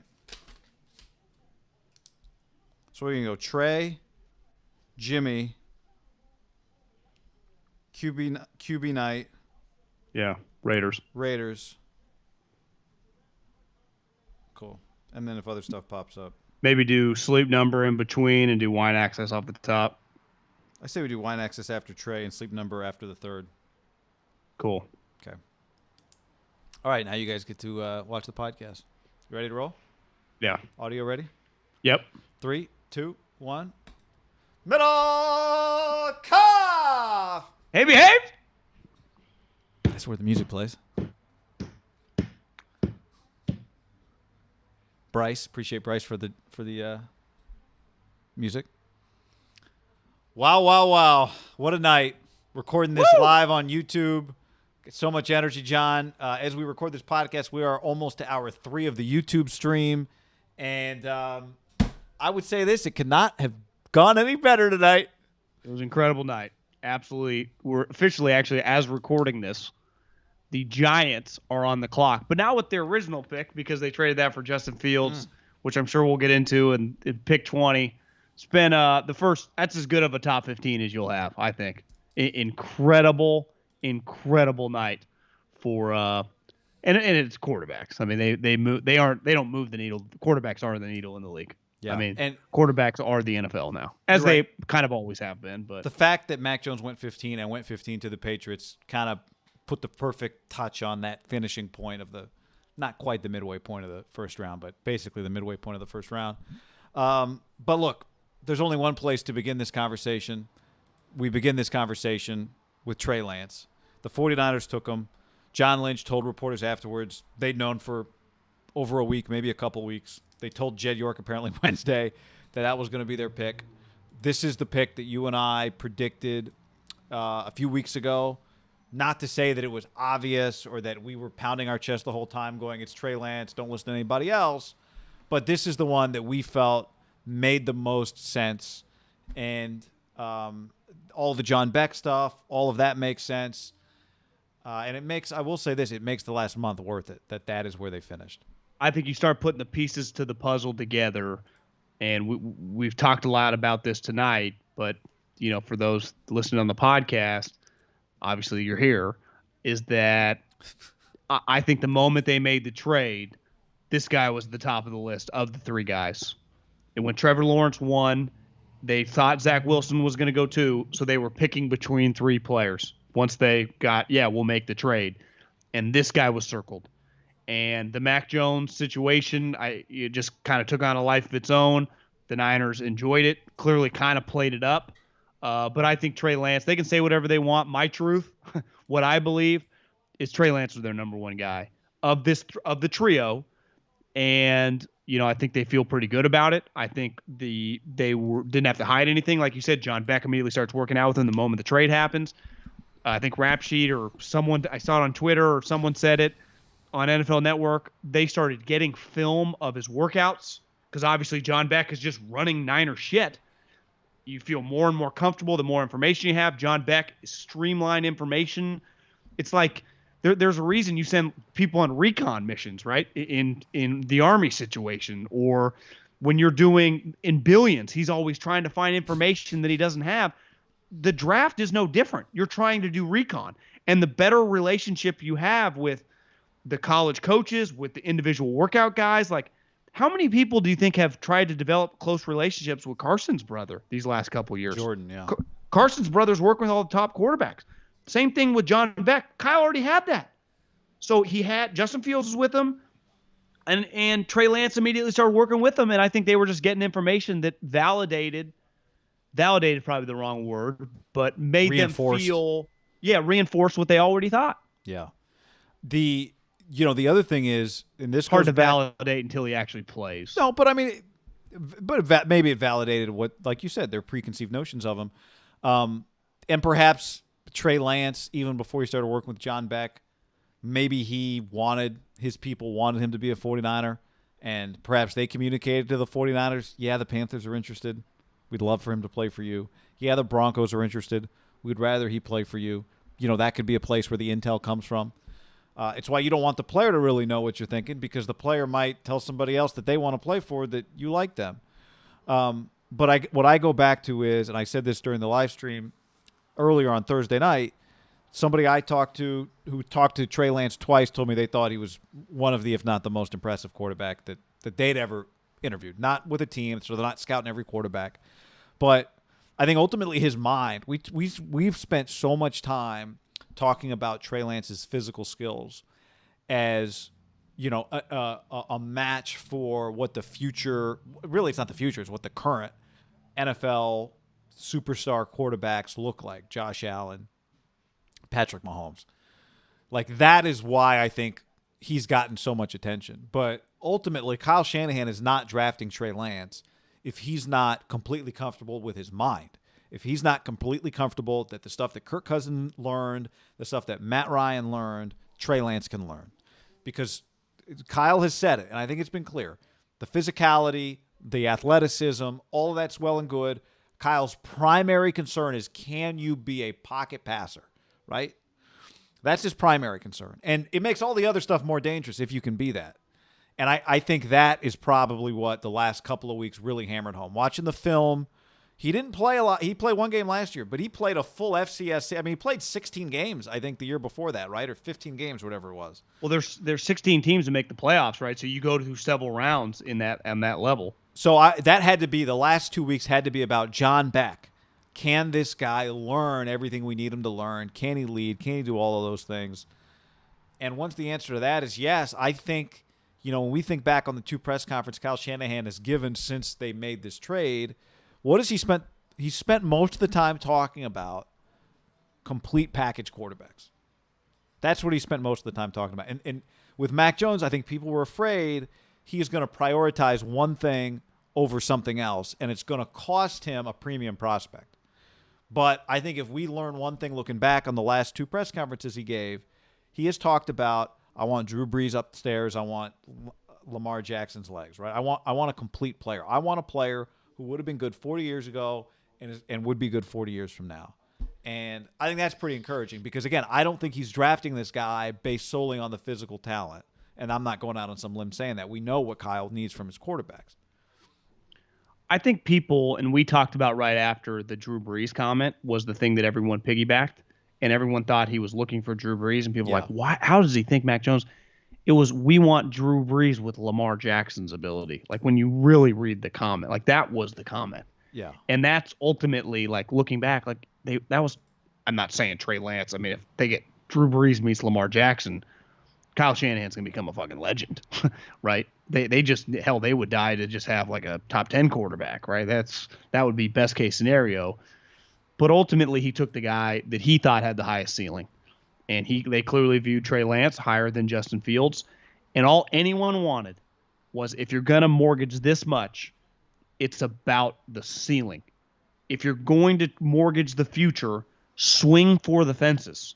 Part of the Jalen Ramsey and Jamal Adams trade was they're swinging for the fences, but they know what they're getting. Anytime with a draft, whether it's Trevor Lawrence or whether it's whoever, some random offensive lineman in the first round, if you're projecting, you don't know. You do not know. For every Andrew Luck, there's, Tim Couches and Ryan Leafs and Trent Dilfers. I mean, we have a long, long resume of both sides at all positions. We talk about it the most with the quarterbacks, but from A.J. Jenkins to Danny Watkins, we've seen them all. Danny Watkins is a name a lot of people mention. I've heard that a lot. Yeah, that is it. But we just Go ahead wanted and Google him. that, everybody. We wanted him to not think like a coach and think like a big picture personnel guy. Think like Bill Walsh. Bill Walsh, give him credit for being a coach. What made him such a great general manager was seeing the big picture on Steve Young, was seeing the big picture on a Ronnie Lott, was seeing the big picture on Jerry Rice from Mississippi Valley State. And I give Kyle credit. It's weird. I mean, you shouldn't, like, that should be what you'd want out of your elite coach. But, like, okay, he did something that Sean Payton, that Sean McVay, that Andy would do. And I think a lot of people question that, and rightfully so. But those questions ended. Now we'll see how it works, but he's willing to be open-minded and take a swing for the fence because, let me repeat, this is a risky fucking pick. Small school guy, 1-year starter. Weren't they scheduled to play Oregon week 1 before Ohio State? No, I think that was North Dakota. I thought. Was it North Dakota State? No, I think it was North Dakota State. I remember thinking it was North Dakota State and then wondering if it was... You've done North Dakota games before. I've done North Dakota games, yeah. Maybe it was North Dakota State. But regardless, he was... If this season had been normal, who knows, right? Maybe yeah, he it was was... North Dakota State. If this season happened, maybe it was like, he's the lock number 2 pick because he just dominated again. It was sweet. Maybe it didn't go as well. And it was like, he ended up going back to school. Who knows? It's the great unknown, right, this season, where it wasn't an unknown for Mac Jones. It wasn't unknown for Justin Fields. It wasn't unknown for Zach Wilson. It's Trevor Lawrence. Those guys kicked ass. We don't know. But I appreciate the ability to take a big risk and suck it up for him, because the personnel guys always willing to do it. Some coaches shy away. I'd say the best ones, I mean, Andy Reid's taken his team to 3 straight championship games and gone to back-to-back Super Bowls because he was willing to be on board with it. Now, he liked the player or whatever, but a lot of times people like players like, should we really give up that much? Should we really give up that much? And you hammered it home, like, the risk of not doing stuff, like, part of the Saints never doing something crazy has led them to kind of be in the situation they're at now. Like, what if they had just said, screw it, let's trade 3 first-rounders, go up and get Mahomes? They'd have fucking Patrick Mahomes now. Yeah. So it's just, you just look back. How many times, if you were just having beers with Sean Payton, he's like, God, I knew it in my gut, and I didn't give Mickey. I said, no, it's a little too much, and we didn't do it. Right. Because the one thing when the trade happened, the overwhelming reaction was, and rightfully so, that's a lot. The Niners trade. Just the amount of picks they gave up. Yeah. But again, I think they were validated by the trade that ultimately the Bears made to go up 9 spots to draft a quarterback from 20 to 11 to get Fields.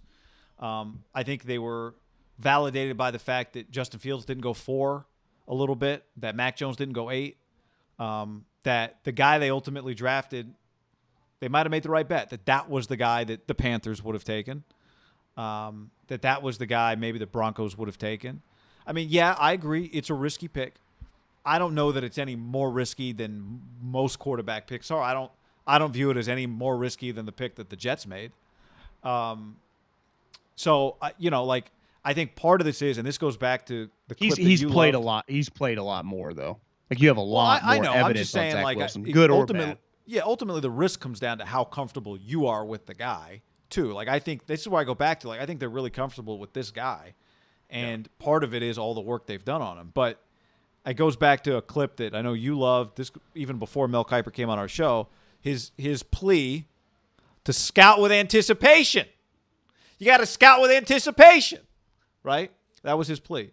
And I think part of what that means from a coach's standpoint is you're a coach. You always say this. You get paid the big bucks. Coach him up. And that to me is what's so interesting here is we've had Kyle. We see him scheme with running backs. We see him draft talented receivers and know how to use them.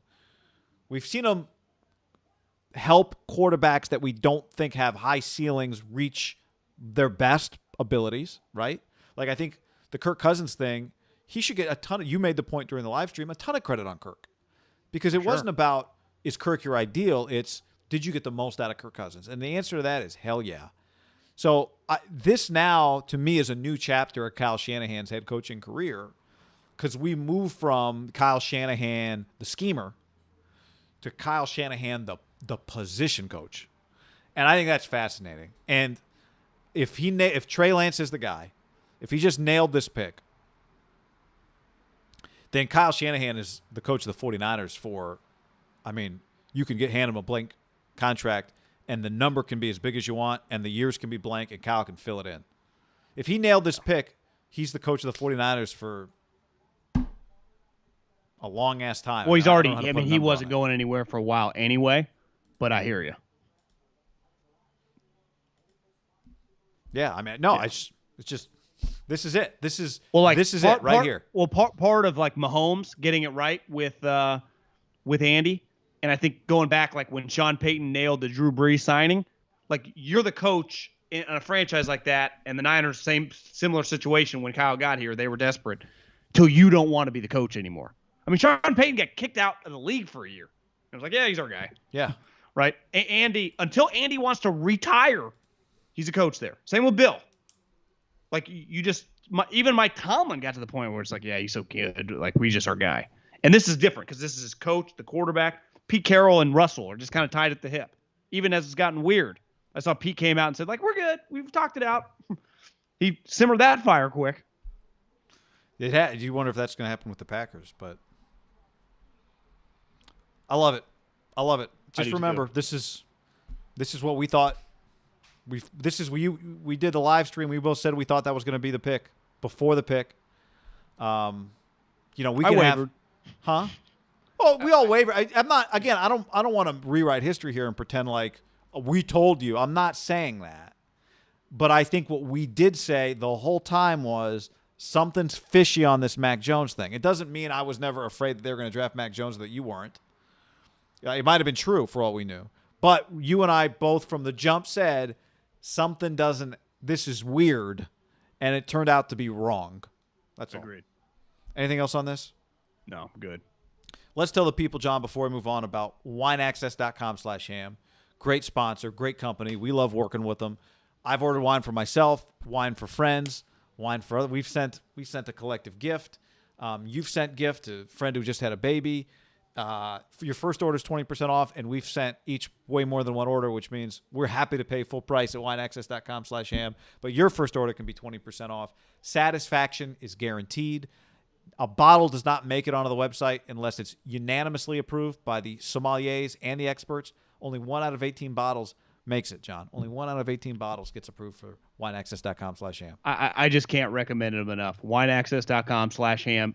Gifts, family, friends, wives, significant others, people that don't expect a gift. There's no better gift to send than when you don't expect it. Everyone, Christmas, birthdays, do it right now. Do it over summer. Wineaccess.com/ham, 20% off. 20% off. It's a great deal. Can't recommend it enough. Do it now. We love it. You'll love it too. Satisfaction guarantee. They got something for everybody. If you're a wine expert, they got stuff you'll love. If you don't know a lot about wine, like me, they'll give you a whole breakdown. They'll tell you about the tannins, John, the tannins. Silky, maybe fresh acidity. They'll tell you what it pairs well with. So it is foolproof. Absolutely foolproof. Do it. WineAccess.com/sham. Okay, let's talk now about Jimmy Garoppolo, who we thought would get traded. We did acknowledge if this was the pick, then Jimmy might not get traded. And the Niners certainly talked after they drafted Trey Lance, like Jimmy's going to be around here. Then the Patriots draft Mac Jones, which takes away a key Jimmy location. What do you think about the Garoppolo dynamic as we sit here? Yeah, I think one thing came into question over the last week, just reading about Jimmy and his destinations, were he was going to have to take a pay cut, including New England, to get traded. I think tonight was a really good night for Jimmy Garoppolo. On the most basic level of teams that were interested, mainly the main one, just took Mac Jones. Like, they're not taking Jimmy Garoppolo back. If anything, like, they're the same player. Like, Mac Jones, Jimmy Garoppolo is not going to the Patriots. That's over. They just took him 15 overall, too. Like, there's no need. Like, that's ended. I don't see another destination for him to go to. The other problem with the Jimmy Garoppolo trade was his cap number, like 20+ million. Like, most teams aren't just like, we got a bunch of cap space around the draft. So it was already going to be complicated. I think tonight, like week one, I would imagine Jimmy Garoppolo is a starting quarterback. And you kind of lucked into this situation because I do believe if there would have been teams willing to trade what they were asking for, not a first-round pick, but a second-round pick, just out of desperation, the Niners would have had to do it, even if they didn't feel Trey Lance was ready for week one. But now, you know, I do think they have the possibility to redshirt Trey Lance. Now, I don't agree with that. And you and I talked about the live stream during the first round, which technically we're still on, but that I would rather do a training wheels. I'm stealing this from you, but I think this is just where I stand on first-round quarterbacks. Fucking sink or swim. I'm a Cal Poly. We learn by doing. I can speak for ourselves in the business that we run now, in this podcast, YouTube. The best ideas we have are when we do things, we find out good or bad. You learn in any walk of life by doing it. Now, I understand quarterback is complicated. He's had this month with John Beck. What do you think what playbook do you think they've been talking about? The Niners? Yeah. So now here's what I probably wouldn't do. I wouldn't just cut Jimmy. Like, I got no problem. Like, what if Trey beats him out? Jimmy's the backup. Like, maybe Jimmy's value, like, don't be caught up with Jimmy's value anymore. Just keep him. But I'm not dead set. Like, if Trey Lance is better, Trey Lance is better. Well, you know? yeah. Part of it's like Jimmy's got to be a pro. Jimmy's got a lot to earn. Jimmy, you're 29. Like, you can have a long career ahead. If Jimmy Garoppolo gets hurt, there's Trey Lance. If Jimmy Garoppolo's not effective, there's Trey Lance. If Jimmy Garoppolo plays well, but you think Trey's ready, maybe now the circumstances have changed around the league and somebody that didn't need a quarterback today needs a quarterback in 5 months. Can Trey Lance beat him out if it's a true open competition in training camp? I think it'd be really hard. I think it would be really hard. If you just factor in a guy that's been in the league 6-7 years, has Josh McDaniels and Kyle Shanahan taught him all that, like, it'd be difficult. He should not be able to beat Jimmy Garoppolo out in a no OTAs, just training. If Jimmy can't beat him out, that's Jimmy's career is trending the wrong way. In hindsight, Justin Herbert should have beat Tyrod Taylor out, right? Jimmy is a lot better than Tyrod Taylor. I agree. But Herbert had played 4 years of college football. I don't think those scenarios parallel each other much. But Trey Lance has had the playbook since April 14th, basically. Jimmy's had it for maybe 4 earlier. Years. Yeah, no, I mean, he shouldn't be able to beat him out. But again, is the comparison is not necessarily, although it will be in this case. But what you and I are talking about, the comparison is not can Trey Lance run all the plays that Jimmy can run, right? In our scenario, it's can I win games with Trey Lance running a modified version of my offense, the training wheels version of my offense? Can I win games with him doing that and also get him playing experience for 2022 and 2023? And maybe we get him up to speed, Josh Allen style, faster, right? Like that's what we're talking about. We're not talking about, will Trey Lance know the offense as well as Jimmy week one? No, it's can Kyle Shanahan run a version of the offense with Trey Lance week one that gives them maybe as good of a chance to win because of his physical abilities, overcoming for the fact that you're not necessarily using the whole playbook that Jimmy would be able to access. Like that's what we're talking. That's, I think, the way we should look at this. Well, to me, the best part is you can look at it that way if you're Kyle. I think you can just be open-minded to anything. Here's what I do know. Under no circumstances, Jimmy has no leverage to make a stink, to be a bad teammate, to not just be gung-ho. He's being paid a premium to do whatever the fuck they tell him. And whether that's he's the starter, which he's the starter right now. If he gets beat out and be the backup, like, sorry, Jimmy, you're the backup. Like, that's just part, like, you're not the bet. Like, a lot of guys have been benched who've been better than you. Joe Montana, right? Drew Bledsoe once upon a time got kicked to the curb. He led a team to a Super Bowl once upon a time. He was the number 1 overall pick.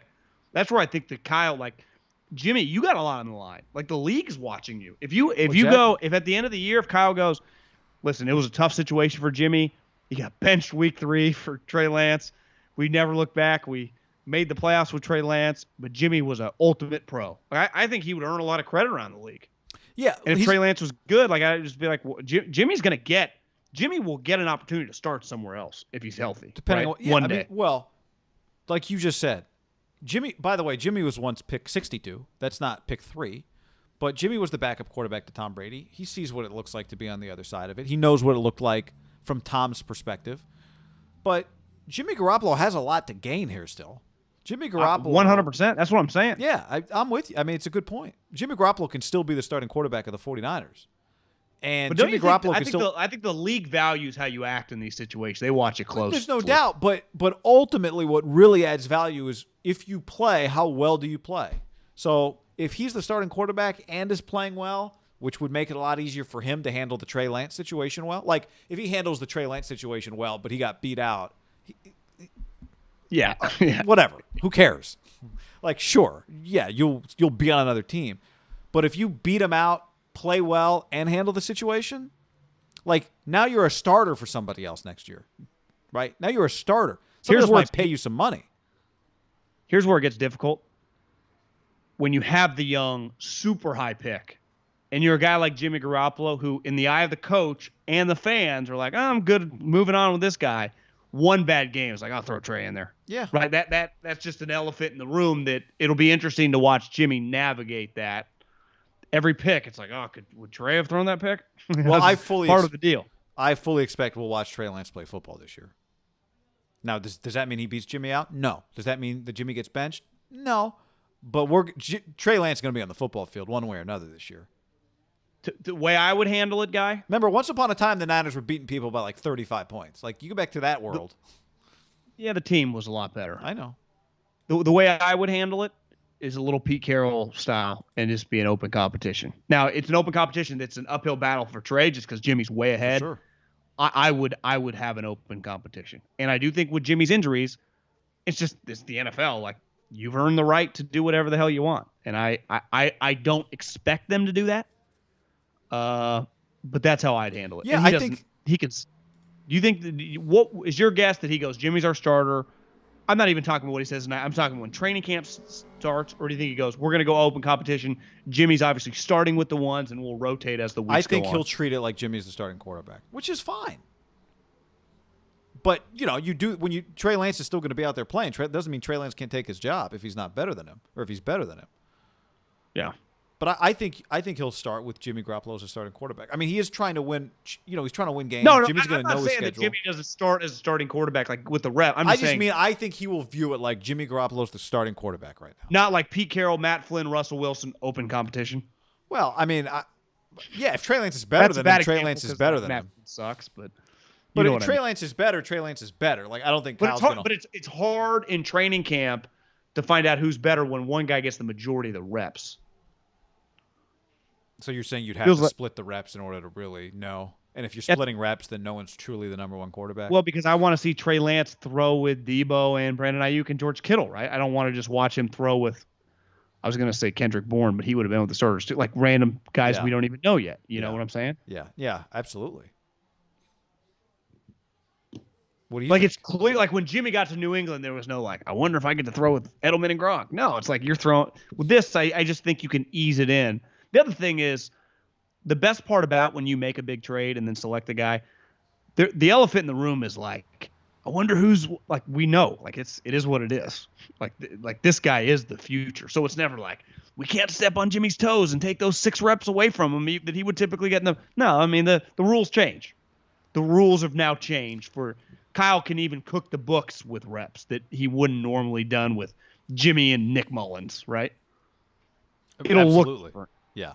He could even say the right things and still do things differently. Look, if Alex Smith had gotten hurt in 2017, then Patrick Mahomes would have played earlier. If Alex Smith was bad in 2017, then Patrick Mahomes would have played earlier. Alex Smith was healthy and was good. And that kept Patrick Mahomes from playing earlier. Best season of his career. Yeah. And look what happened. Would you say that's the best case scenario for the Niners? Jimmy Absolutely. I'm just saying, like, for Jimmy, Jimmy, look, this here it is right here. You should be better than this guy right now. Now again, the problem. No one should disagree with that. Like, Jimmy should be better right now. And it's easy to tell Jimmy, look, you've just been hurt. That's why we drafted this guy. We like you. Why is John Beck not hitting me back? We used to work out together. John Beck just kept saying busy. I think Jimmy can gain a lot even with Najee Harris just went to the Steelers. God, I love that pick. Of course. He got to play at Alabama and then the Steelers. Like, what a fucking football. This is Justin. I love Najee Harris, by the way. Me too. What it looks like plum velour and a white turtleneck. He's an Emeryville guy. I'm a huge Najee Harris guy. Yeah, I think Jimmy should just full on embrace. Like, Kyle, how can I help? Kyle, me, John Beck, and Trey, let's go work out. Right, Team Nashville. Yeah. Hopefully, no one breaks a foot this year. There's a blueprint of how to do this for Jimmy Garoppolo. It's just a matter of does he want to follow it. Well, unless he's an idiot, he should. Yeah. Right. Yep. And that would ultimately be good for the Niners if that means, again, if there's any value there. Okay, the QB night. Now, you and I, if you're listening on the podcast, you and I talked about Aaron Rodgers at length. There's a YouTube video up about that. If something happens with A-Rod, we can update that. But in terms of just how much we love this draft, every quarterback landing spot was perfect in the first round of the draft. Every single one. I think it's one of the cooler quarterback nights of our lifetime. I mean, 1, 2 were kind of set, but still, like, seeing those guys picked was cool. The next 3 were pretty unknown. Like, I don't think you and I felt good about Trey Lance, and maybe some people did, but a lot of people didn't know. I mean, the Niners never leaked who they were going to take. And then ultimately, once he was picked, then the talk was like, where the next guy's going to go. I kind of kept looking up, like, is Atlanta going to pull the trigger on Justin Fields? He kind of tumbled. And then for both of them to make it past Denver and to make it past Carolina, you kind of thought, like, are these guys going to go on a free fall? And to me, the coolest moment of the night, because, I mean, Trey Lance, it was awesome for us. We anticipated it, but we were just waiting for the pick. For the Bears to come up and land Justin Fields, the Chicago Bears, who are just coming off, I call it a disaster. It's not as bad as it sounds. Like, if you actually watch Mitch, like, he's not as terrible as the way he's talked about, but relative to the 2 guys they passed and the standard, like, he was not good enough. Like, he was average. And where he was picked, because he's not. He's on another team. He's not a franchise quarterback. 100%. His draft pick, his play. But to end up with Justin Fields, who, listen, if you would have told me the Niners took Justin Fields or the Jets took Justin Fields, I would have said that's a good pick. I said, like, if the Niners took him, I'd be like, hell yeah, let's rock and roll. He's on the Bears. Like, that guy has the chance to save careers in a place where I think going into this draft, if you would have said, like, who's the franchise that matters in the league, like one of a, top 15, 20, like, big market franchise who's just indifferent right now and just down, you're going to put the Bears near the top of the list. Tomorrow, if you're in Chicago, can you imagine the millions of Bears fans in Chicago around America texting with their friends tonight, how excited everyone is? Like, just, it went from our season sucks, we got tweeting out Andy Dalton, everyone's making fun of us, now we get Justin Fields. I really think that felt like of the 5 picks, that was the wow to me. Because ultimately, Mac going to the Patriots is cool, and I'm interested to watch, but it's like, that kind of makes sense. To me, Justin Fields ended up on the Bears, given they traded it up. They traded a 1. Like you said when we were live when it happened, the general manager gets to do multiple first-round quarterbacks. It's unheard of. But this one feels a lot more normal than the last one, right? I mean, look, I said that, like, God, I wouldn't trust him. But then when he did it, and he did it for that guy, you know what? Him saving his job and winning football games, those two things go hand in hand. So as long as you're going to employ him, give him a shot to win football games. And he might have just he might have just covered up for the Trubisky mistake. We'll see. But he might have just saved himself. And you don't really get many chances to do that. It doesn't. We don't see guys get that opportunity. I'd say it never happens. And I do think we can say this tonight. If that fails, if Ryan Pace failed and Justin Fields fails, Ryan Pace can know when he's, somebody else's college director, he took his big swing. Like, he did not leave anything on the table. He did everything he could at the end to try and save his job, and did everything he could at the end to get the Bears a superstar quarterback. Like, those two things are not independent of one another. So I give him credit. I give them credit. You're right. Part of what makes it a wow moment is when somebody does something we didn't think they'd be able to do. Like, we knew whoever the Niners took, they were just, after Wilson and Lawrence, they were going to be in control of that. But for the Bears, when the night started, with hindsight now, maybe they didn't know. Maybe they thought he was going to go at 3 or 4 and it was never going to be their opportunity. I'd love to know from the Bears' perspective, like, did they come into the night thinking they could pull that off? Or did that thing come together in a span of 45 minutes where all of a sudden Ryan Pace, who couldn't find the door as the wall is closing in, it's like Batman cartoon, like those old cartoons, it's going to like smash him and knock him into a shark tank or something. And all of a sudden the exit door appears. It's like, holy guys, let's do this. I'd be fascinated by that, because if that's what happened, it doesn't. That's why you play to the end. That's why you don't quit. Like, I'm not saying he would quit, but having that guy not fall in your lap, they had to go get him, but that opportunity present itself and them walking through the door, to use a great football cliche, I love that. I think it's hard for us to relate on the West Coast. It would really have to be like if Herbert had played with the Niners. I'd say Oregon is probably the most consistent and passionate fan base with football out west. You could put at USC, but they've been down. And if Herbert had landed with the Niners, like this huge brand, it just would have been like all these Oregon fans are also Niner fans. I would imagine there's a decent percentage of Bears fans who went to Ohio State. In the Midwest, like, people go to Big Ten schools. I don't know if you've Googled, but they have like 50, 60,000 people at every school. So you just do the math. Like, that's a lot of people. Chicago is there, SF, LA, Philadelphia, New York, in the Midwest. It's the biggest Midwest city by a mile. It's where people go to. It's where industry is, at least pre-corona, back when gravitated toward big cities. And I think this is a massive geographical, like, and you don't make the move because of this, and it just lined up this way. And ultimately the kid started at Georgia, but he ended up on Ohio State. Like, that's a needle mover for that franchise, don't you think? Just with the program, with that area consumes that. It's Notre Dame and Big Ten football to me. When I think Ohio State, Wisconsin, Michigan, right? Chicago, that kind of area, those teams. Like, this guy's a big deal in that area. A lot of Ohio State people live in that general region. Like, it's kind of perfect. Now, he's got to be a good player, but no one has argued besides like Chris Sims that he's not a big time talent. Yeah. I haven't talked to one person in the NFL that's like, I don't know what all this hate is. Like, I think he's a pretty talented guy. Now, we talked about the epilepsy thing. I don't even know what to make of it, but it is. I mean, I think that's something that scares teams. But that might be part of the reason he's available to them. He's got some fundamental, he's got some fundamental, I think, flaws, they say, in his feet and some of his mechanics. Well, Mahomes did too. And Nagy was there part of, I think, with Andy, of coaching that out of him, backing up. I do think a little like Jimmy, I'd rather have Jimmy than Andy, but I think both the two franchises, at least you'd rather have Jimmy Garoppolo than Andy Dalton. Got it.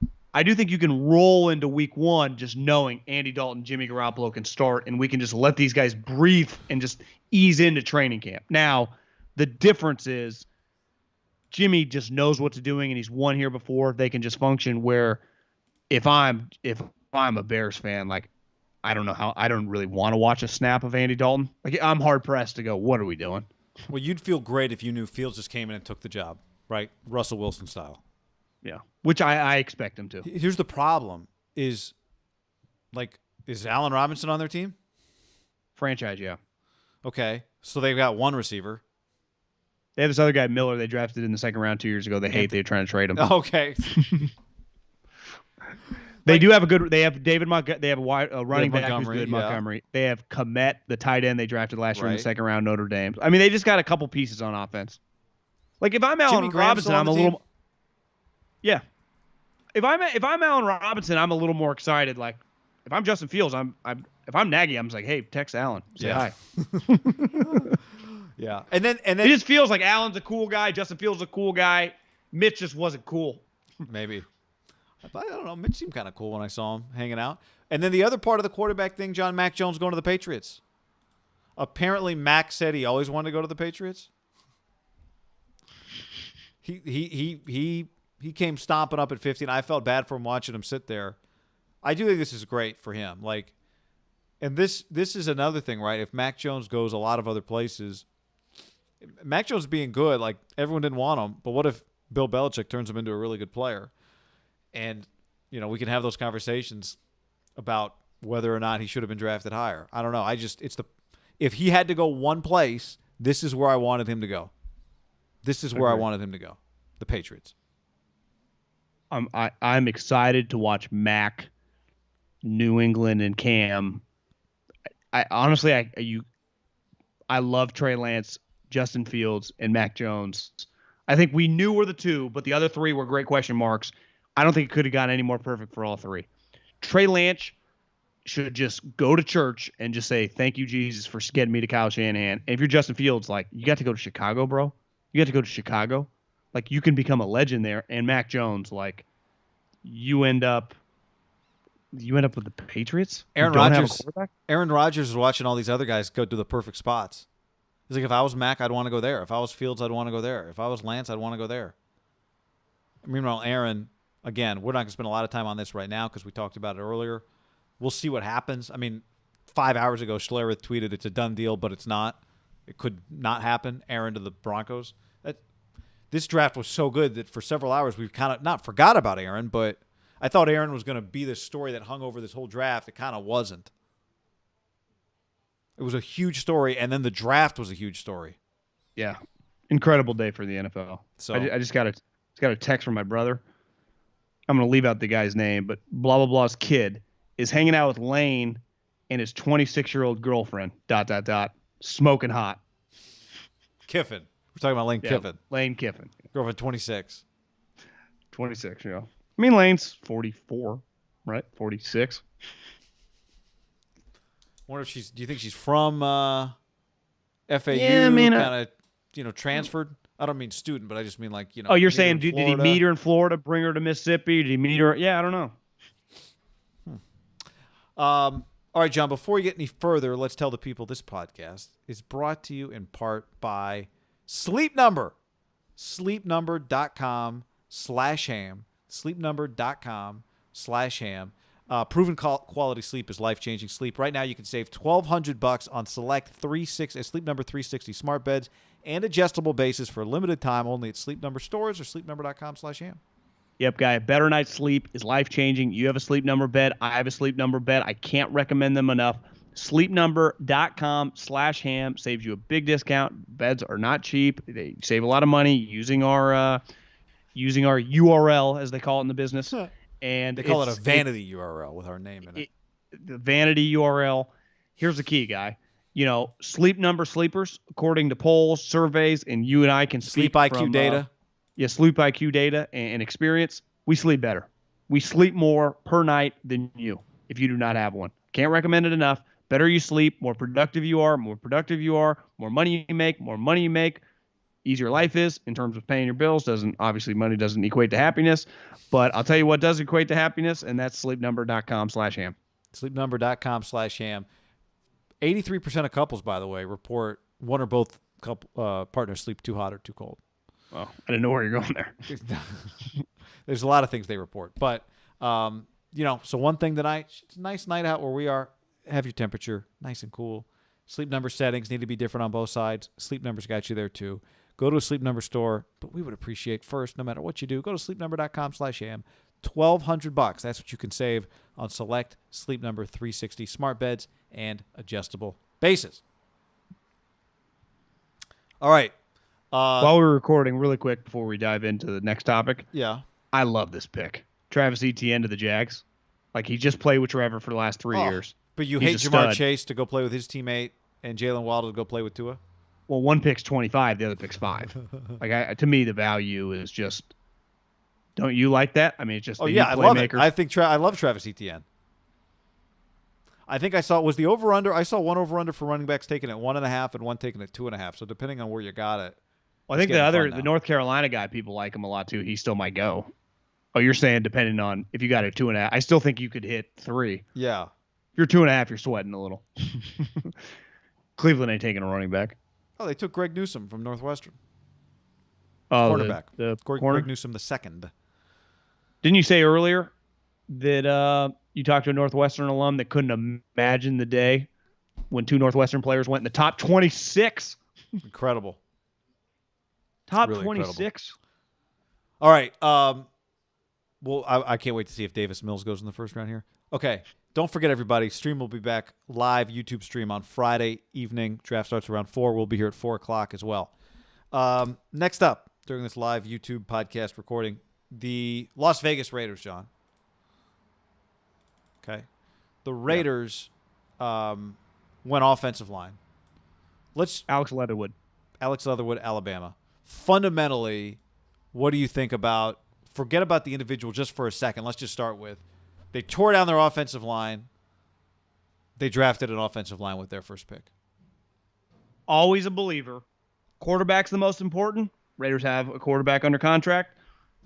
The most valuable players in every draft in the first round, you should always lean O-line, D-line. The Raiders have had success since you and I have been around them several times, going both high, right? Khalil Mack, boom, nailed it. Colton Miller, boom. Both guys, huge extensions. Gruden just chose to give that extension with someone else with Khalil. Colton Miller, extension, no problem. They've had a lot of success with just offensive linemen recently, right? The guys they signed, I have no issue with it. I do think one thing they've gotten a little happy with, and happy I just mean they kind of lean into it, is like they just kind of end up drafting a lot of guys from Ohio State, Alabama, and Clemson. And I'm not against that, right? I mean, you look around the league, a lot of star players from those 3 schools, but are they just dead focused on that? Like, are they making a conscious effort? Because, for example, the Virginia Tech tackle, Darashaw, I think was viewed around the league as a better player than Leatherwood, but it just feels like they would just lean Alabama over that. Now, I'm not saying that's the reason. Darashaw opt out this year? I think he played. Okay. Obviously, Leatherwood played. Yeah, Leatherwood, because Mayock said that was an issue in their draft room. Yeah, I was just wondering. Leatherwood's played every game for 3 straight years. Now, he's almost 6'5", 312. Was a top prospect, coming out of high school. He was, I think, the 4th or 5th overall recruit. I think he was 4th. Jalen Phillips was 1. Najee Harris was 2 in the nation that year. Bama did okay. And Bama got the other running back. I forget the guy's name, but probably still on the team. Yeah, shorter last name. But in any event, I think when we were streaming live and this pick was made, a lot of Raider fans on YouTube commented that, they thought, I shouldn't say everybody said it was a reach, but like that this is a second-round player. Like this is a position, you and I talked about this. It's one thing to do it at safety, at corner, at running back, in the first round, pass rusher in the top 5. In the 20s, there's not a lot of tackles. Some people think he might be a guard. Fine. If he's a guard, fine. If he's a starting NFL offensive lineman, great. The other thing with them, you got to give them some credit, right, on Colton Miller. They drafted him. It was not immediately obvious that he was going to be an NFL starter. Now he is. That's development. So by that token, I'm good with this pick. I think it's fine. Well, you hit it on the head. Gabe Jackson, I just Googled it, was pick 81. If I had told you that Gabe Jackson was pick 35, let's say 50 picks ahead, 9 years later, would anyone even be talking about it? He's a full-time starter since 2014. No, John, the second he makes the Pro Bowl, no one talks about it. So this guy, now there's more pressure when you're a 17th pick than obviously there was less pressure on Gabe Jackson. He was part of a draft class with Derek and Khalil. But my point is that no part of Gabe's, I guess, success is like, oh, you got him in the third round. But if you had got him in the second round, we would have talked about him exactly the same. So as long as this guy is just solid, right, they'll be good with it. Now, I just did a little texting around and like people tweeting that it was a little bit of a reach. Let's hear it. That's what I got. Like Little Rich. Another guy said, I liked him more in the 50s than at 17, but I get it. And obviously coming from Alabama, like he's really athletic. He's twitchy. He's long. They clearly value. Colton Miller had similar characteristics, right? Long, big time athlete. Not really sound. Like I think strength, but they just had an example where they found a very, very high end player that who knows if Colton keeps getting better, he can become like a high end player who lacks some strength, but it was just all talent. And that's the way, and this guy's tough. Obviously, you play at Alabama, so he's talented, he's athletic, he's tough. What's there not to, just project? I just think relative to the class, there were guys that were more viewed as more plug and play. And that's the thing with the NFL, right? You'd be like, oh, Alabama, best line every year. That doesn't necessarily mean that their player at right tackle is better than another prospect in the draft at a lesser school, right? Yeah. Because you would always lean Alabama over Virginia Tech talking football. But when it comes to the draft, they might have a guy that's better in an individual position or viewed more as a future pro. But isn't this a little different then? Like Damon Arnett was viewed as high floor, right? Cleveland Farrell, incorrectly, was viewed as high floor. Like the Raiders aren't taking a chance on the athleticism. This is more. Now, again, they didn't really have a choice, I don't think, on Colton Miller. There were two tackles, it felt like, in that draft, and they got the second one. But in that vein, this is more, let's take a talented guy and let's coach him up. And here's the beauty for them. They've got spots. Like, if he's a tackle, great, we got a spot for you. If you're a guard, great, we got a spot for you. So yeah. I guess they said they loved Denzel Good and Richie Incognito, and they loved Nick Martin, and we'll see. Brandon Parker, okay. Yeah. Usually the 17th pick in the draft starts, right? Yeah, I would hope. Yeah, this guy, He's a 3-year starter at Alabama. And one of those years he played guard. I think the only question you would ask is... Didn't play high school. I did not play football till high school either, which, we love that as a high ceiling thing. I'll give you a major question.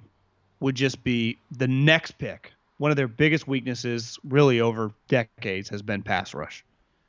They could have taken Jalen Phillips. Now, that's a risky pick, too. It's not like that would have been very risky. Yeah. Now, if Jalen goes on to have a dominant rookie year, that would have been a guy that I would have thought the Raiders would have had some interest. Right away, you get multiple pass rushers. You get Yannick. You get this guy. All of a sudden, you're cooking with gas, right? And that's where now, is this guy sitting there when they draft in the second round? I think they would tell you we don't think he would be. And probably not. But, some people might say, yeah. It's hard to tell.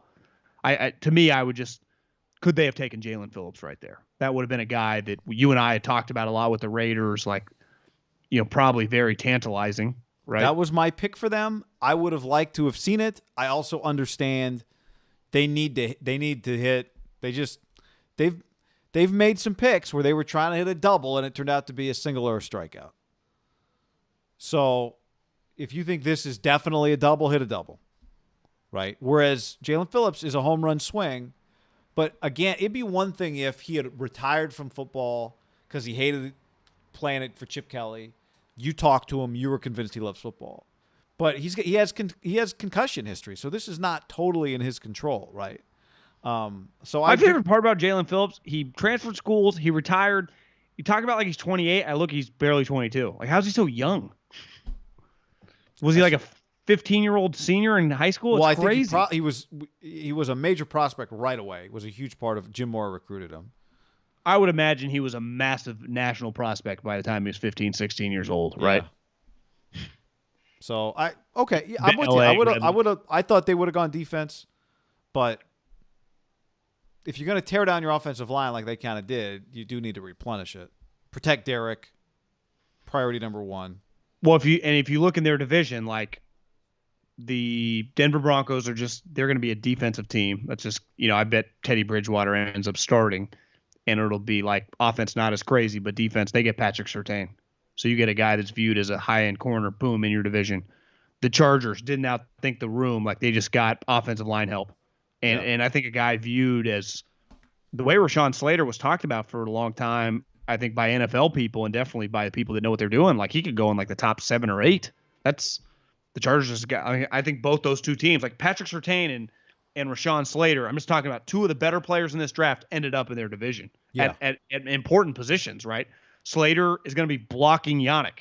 Surtain, well, what's he going to be doing? I don't know. Probably covering the guy that he went against in practice for years. Like, I bet he feels pretty good about Ruggs, right? I mean, that's just talent influx in your division. And what the Chiefs use their first round pick on? A tackle. I had no issue with taking offensive linemen. Same. Good. We agree. All right. Minnesota just they trade back up in the first round to get a wide receiver. Rashad Bateman. Who just took Bateman? I thought the Saints took him. Oh, excuse me. The Ravens did. The Ravens took Bateman? Ravens took Bateman, yeah. I saw Minnesota. I thought it was the Vikings. That's his school. So now, should we stay? Should we just hang out for the rest of this? I kind of want to see the Packers pick at 29. Saints are on the clock. Do you think they feel obligated to take a wide receiver here? They have to do, like, to me, what the I'm not saying what the Packers do tells us everything, but they kind of got to do something here if they want hope of keeping Aaron. What if they took Kyle Trask? I mean, I guess there's really nothing they could. Last year, they did basically the only thing you could do to send Aaron the message that we're not trying to help you right now. I guess if you went defense, that kind of you could interpret it that way, but good defense helps Aaron Rodgers. But if they were to go receiver here or something, is Rondale Moore still on the board? Yeah. The Lane Kiffin's guy, Elijah Moore, I think. He was supposed to go. I had people that I talked to that graded him in the 3rd round. I guess at the combine, because I started seeing Rap Sheet, and I heard Schrager say he's going to go in the 1st round. I talked to someone today who's like, I gave him a 3rd round grade. I'm like, what happened? Well, he's like, he ran a 4.35 at the combine. But he's like, he wasn't a really 4.35 guy. And I think you're seeing, like, if he doesn't go in the 1st round, the combine is getting a little overhyped. You're talking about Moore? I'm talking about the Ole Miss wide receiver. Yeah, kind of a small slot guy who ran 4.35 at the combine. Gotcha. 8 touchdowns, 1,200 yards in 8 games last year. Yeah, 4.35 40. 5'9", 180. He's not very big. Tyreek? No, not fast enough. I mean, Tyreek is built like a little muscle. Could the Saints end up with Jimmy Garoppolo one day? Wouldn't shock me. 2022, Jimmy's on the Saints. Yeah, that's what I'm saying. I think Jimmy has a big year of just suck it up, be a pro, take your money, play as hard as you can, try to win big. What if I told you this? What if the Niners won the Super Bowl with Jimmy Garoppolo this year? Okay, what if I mean, that'd be pretty shocking considering how good their defense was the last time they did it. It would mean, like, to me, part of this is like, is Javon Kinlaw a stud? Well, you're asking, what do you do? You just get rid of Jimmy after the season and roll with Trey? Does it look like the last? I mean, it depends. What does it look like? Like, does Jimmy look like he did the last time? Yeah, I mean, I think if you go to the Super Bowl, yeah, Jimmy's at least as good, if not a little better than he was last time. But he's not going to look like Rodgers. Yeah, if you're telling me they win the Super Bowl, he's good enough where you could flip him to Washington or someone for a 1st round pick. Yeah, I mean, as long as you think you hit on the pick of Trey Lance, then yeah, you could move on.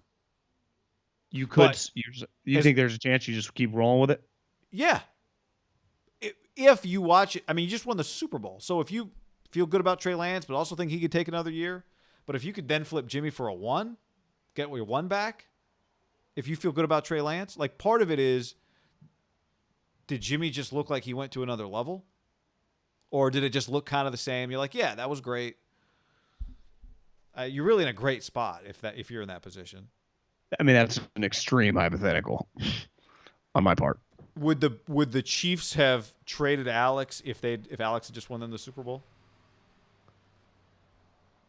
in 2017? Yeah, I mean, I think they would have. I think they thought they had something pretty special. Peyton Turner was the pick for the Houston for the Saints. What position does that guy play? Judging by looks like pass rusher of some sort. The Packers pick is in, John. What if Goodell gets the card and it's like there's like a note scribbled on it that's just tell Aaron we love him. The Packers would first like to send out a message to Aaron Rodgers. Aaron, if you're out there, please call. The Packers have selected, and then they make their pick. I saw one of those fake memes of like an Aaron Rodgers quote. It's like, I'm more likely to go to my family reunion than ever put on another Packers uniform. That is... I was like, that's fucked up. That is horrible. That is horrible. I feel like there was more Mel Kiper when we were kids in these drafts. Like, has he been... Well, yeah, there's more people now. Wasn't it always were there never multiple sets and all that stuff when we were kids? It was just Mel. Was it just Mel and Berman? It just felt like it was a lot of Mel. I guess NFL Network didn't exist, right? So it was just ESPN. They weren't bringing in Schefter, right?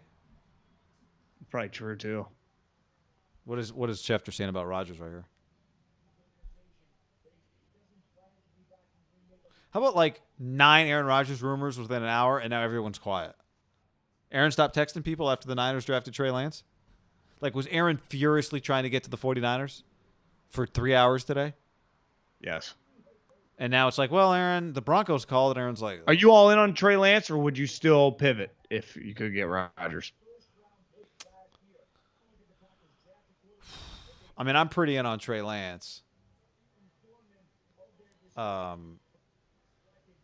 If they love Trey Lance, then you stick with Trey Lance, I think. What do you think? They have told teams they're not trading him. What do you think?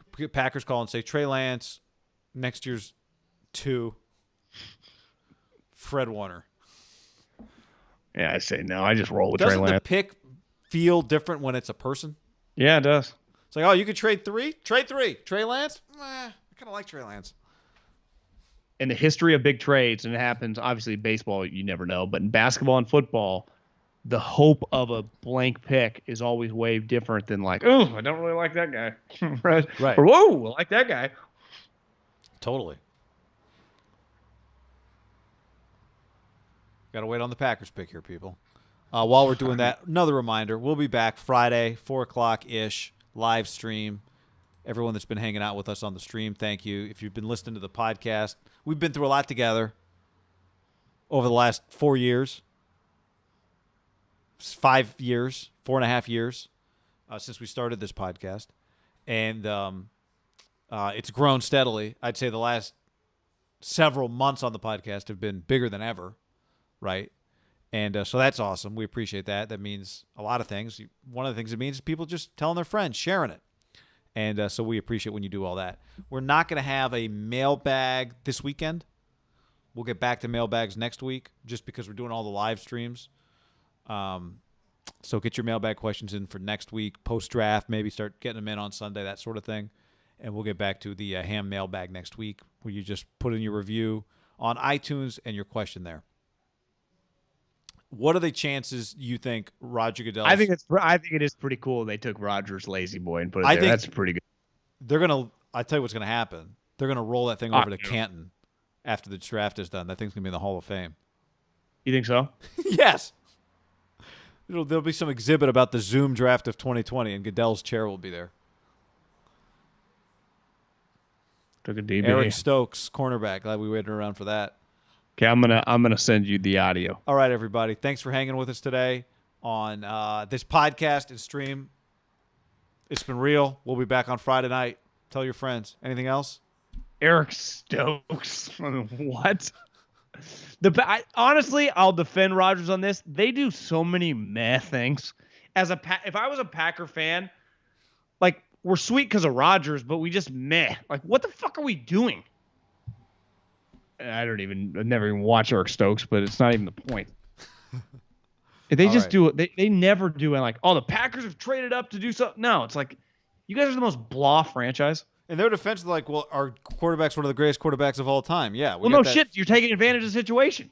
We got that settled. Did you see he was the MVP last year after we didn't draft a receiver for him in the first round? Yeah, but you could have drafted like a Pro Bowl receiver for him in the first round.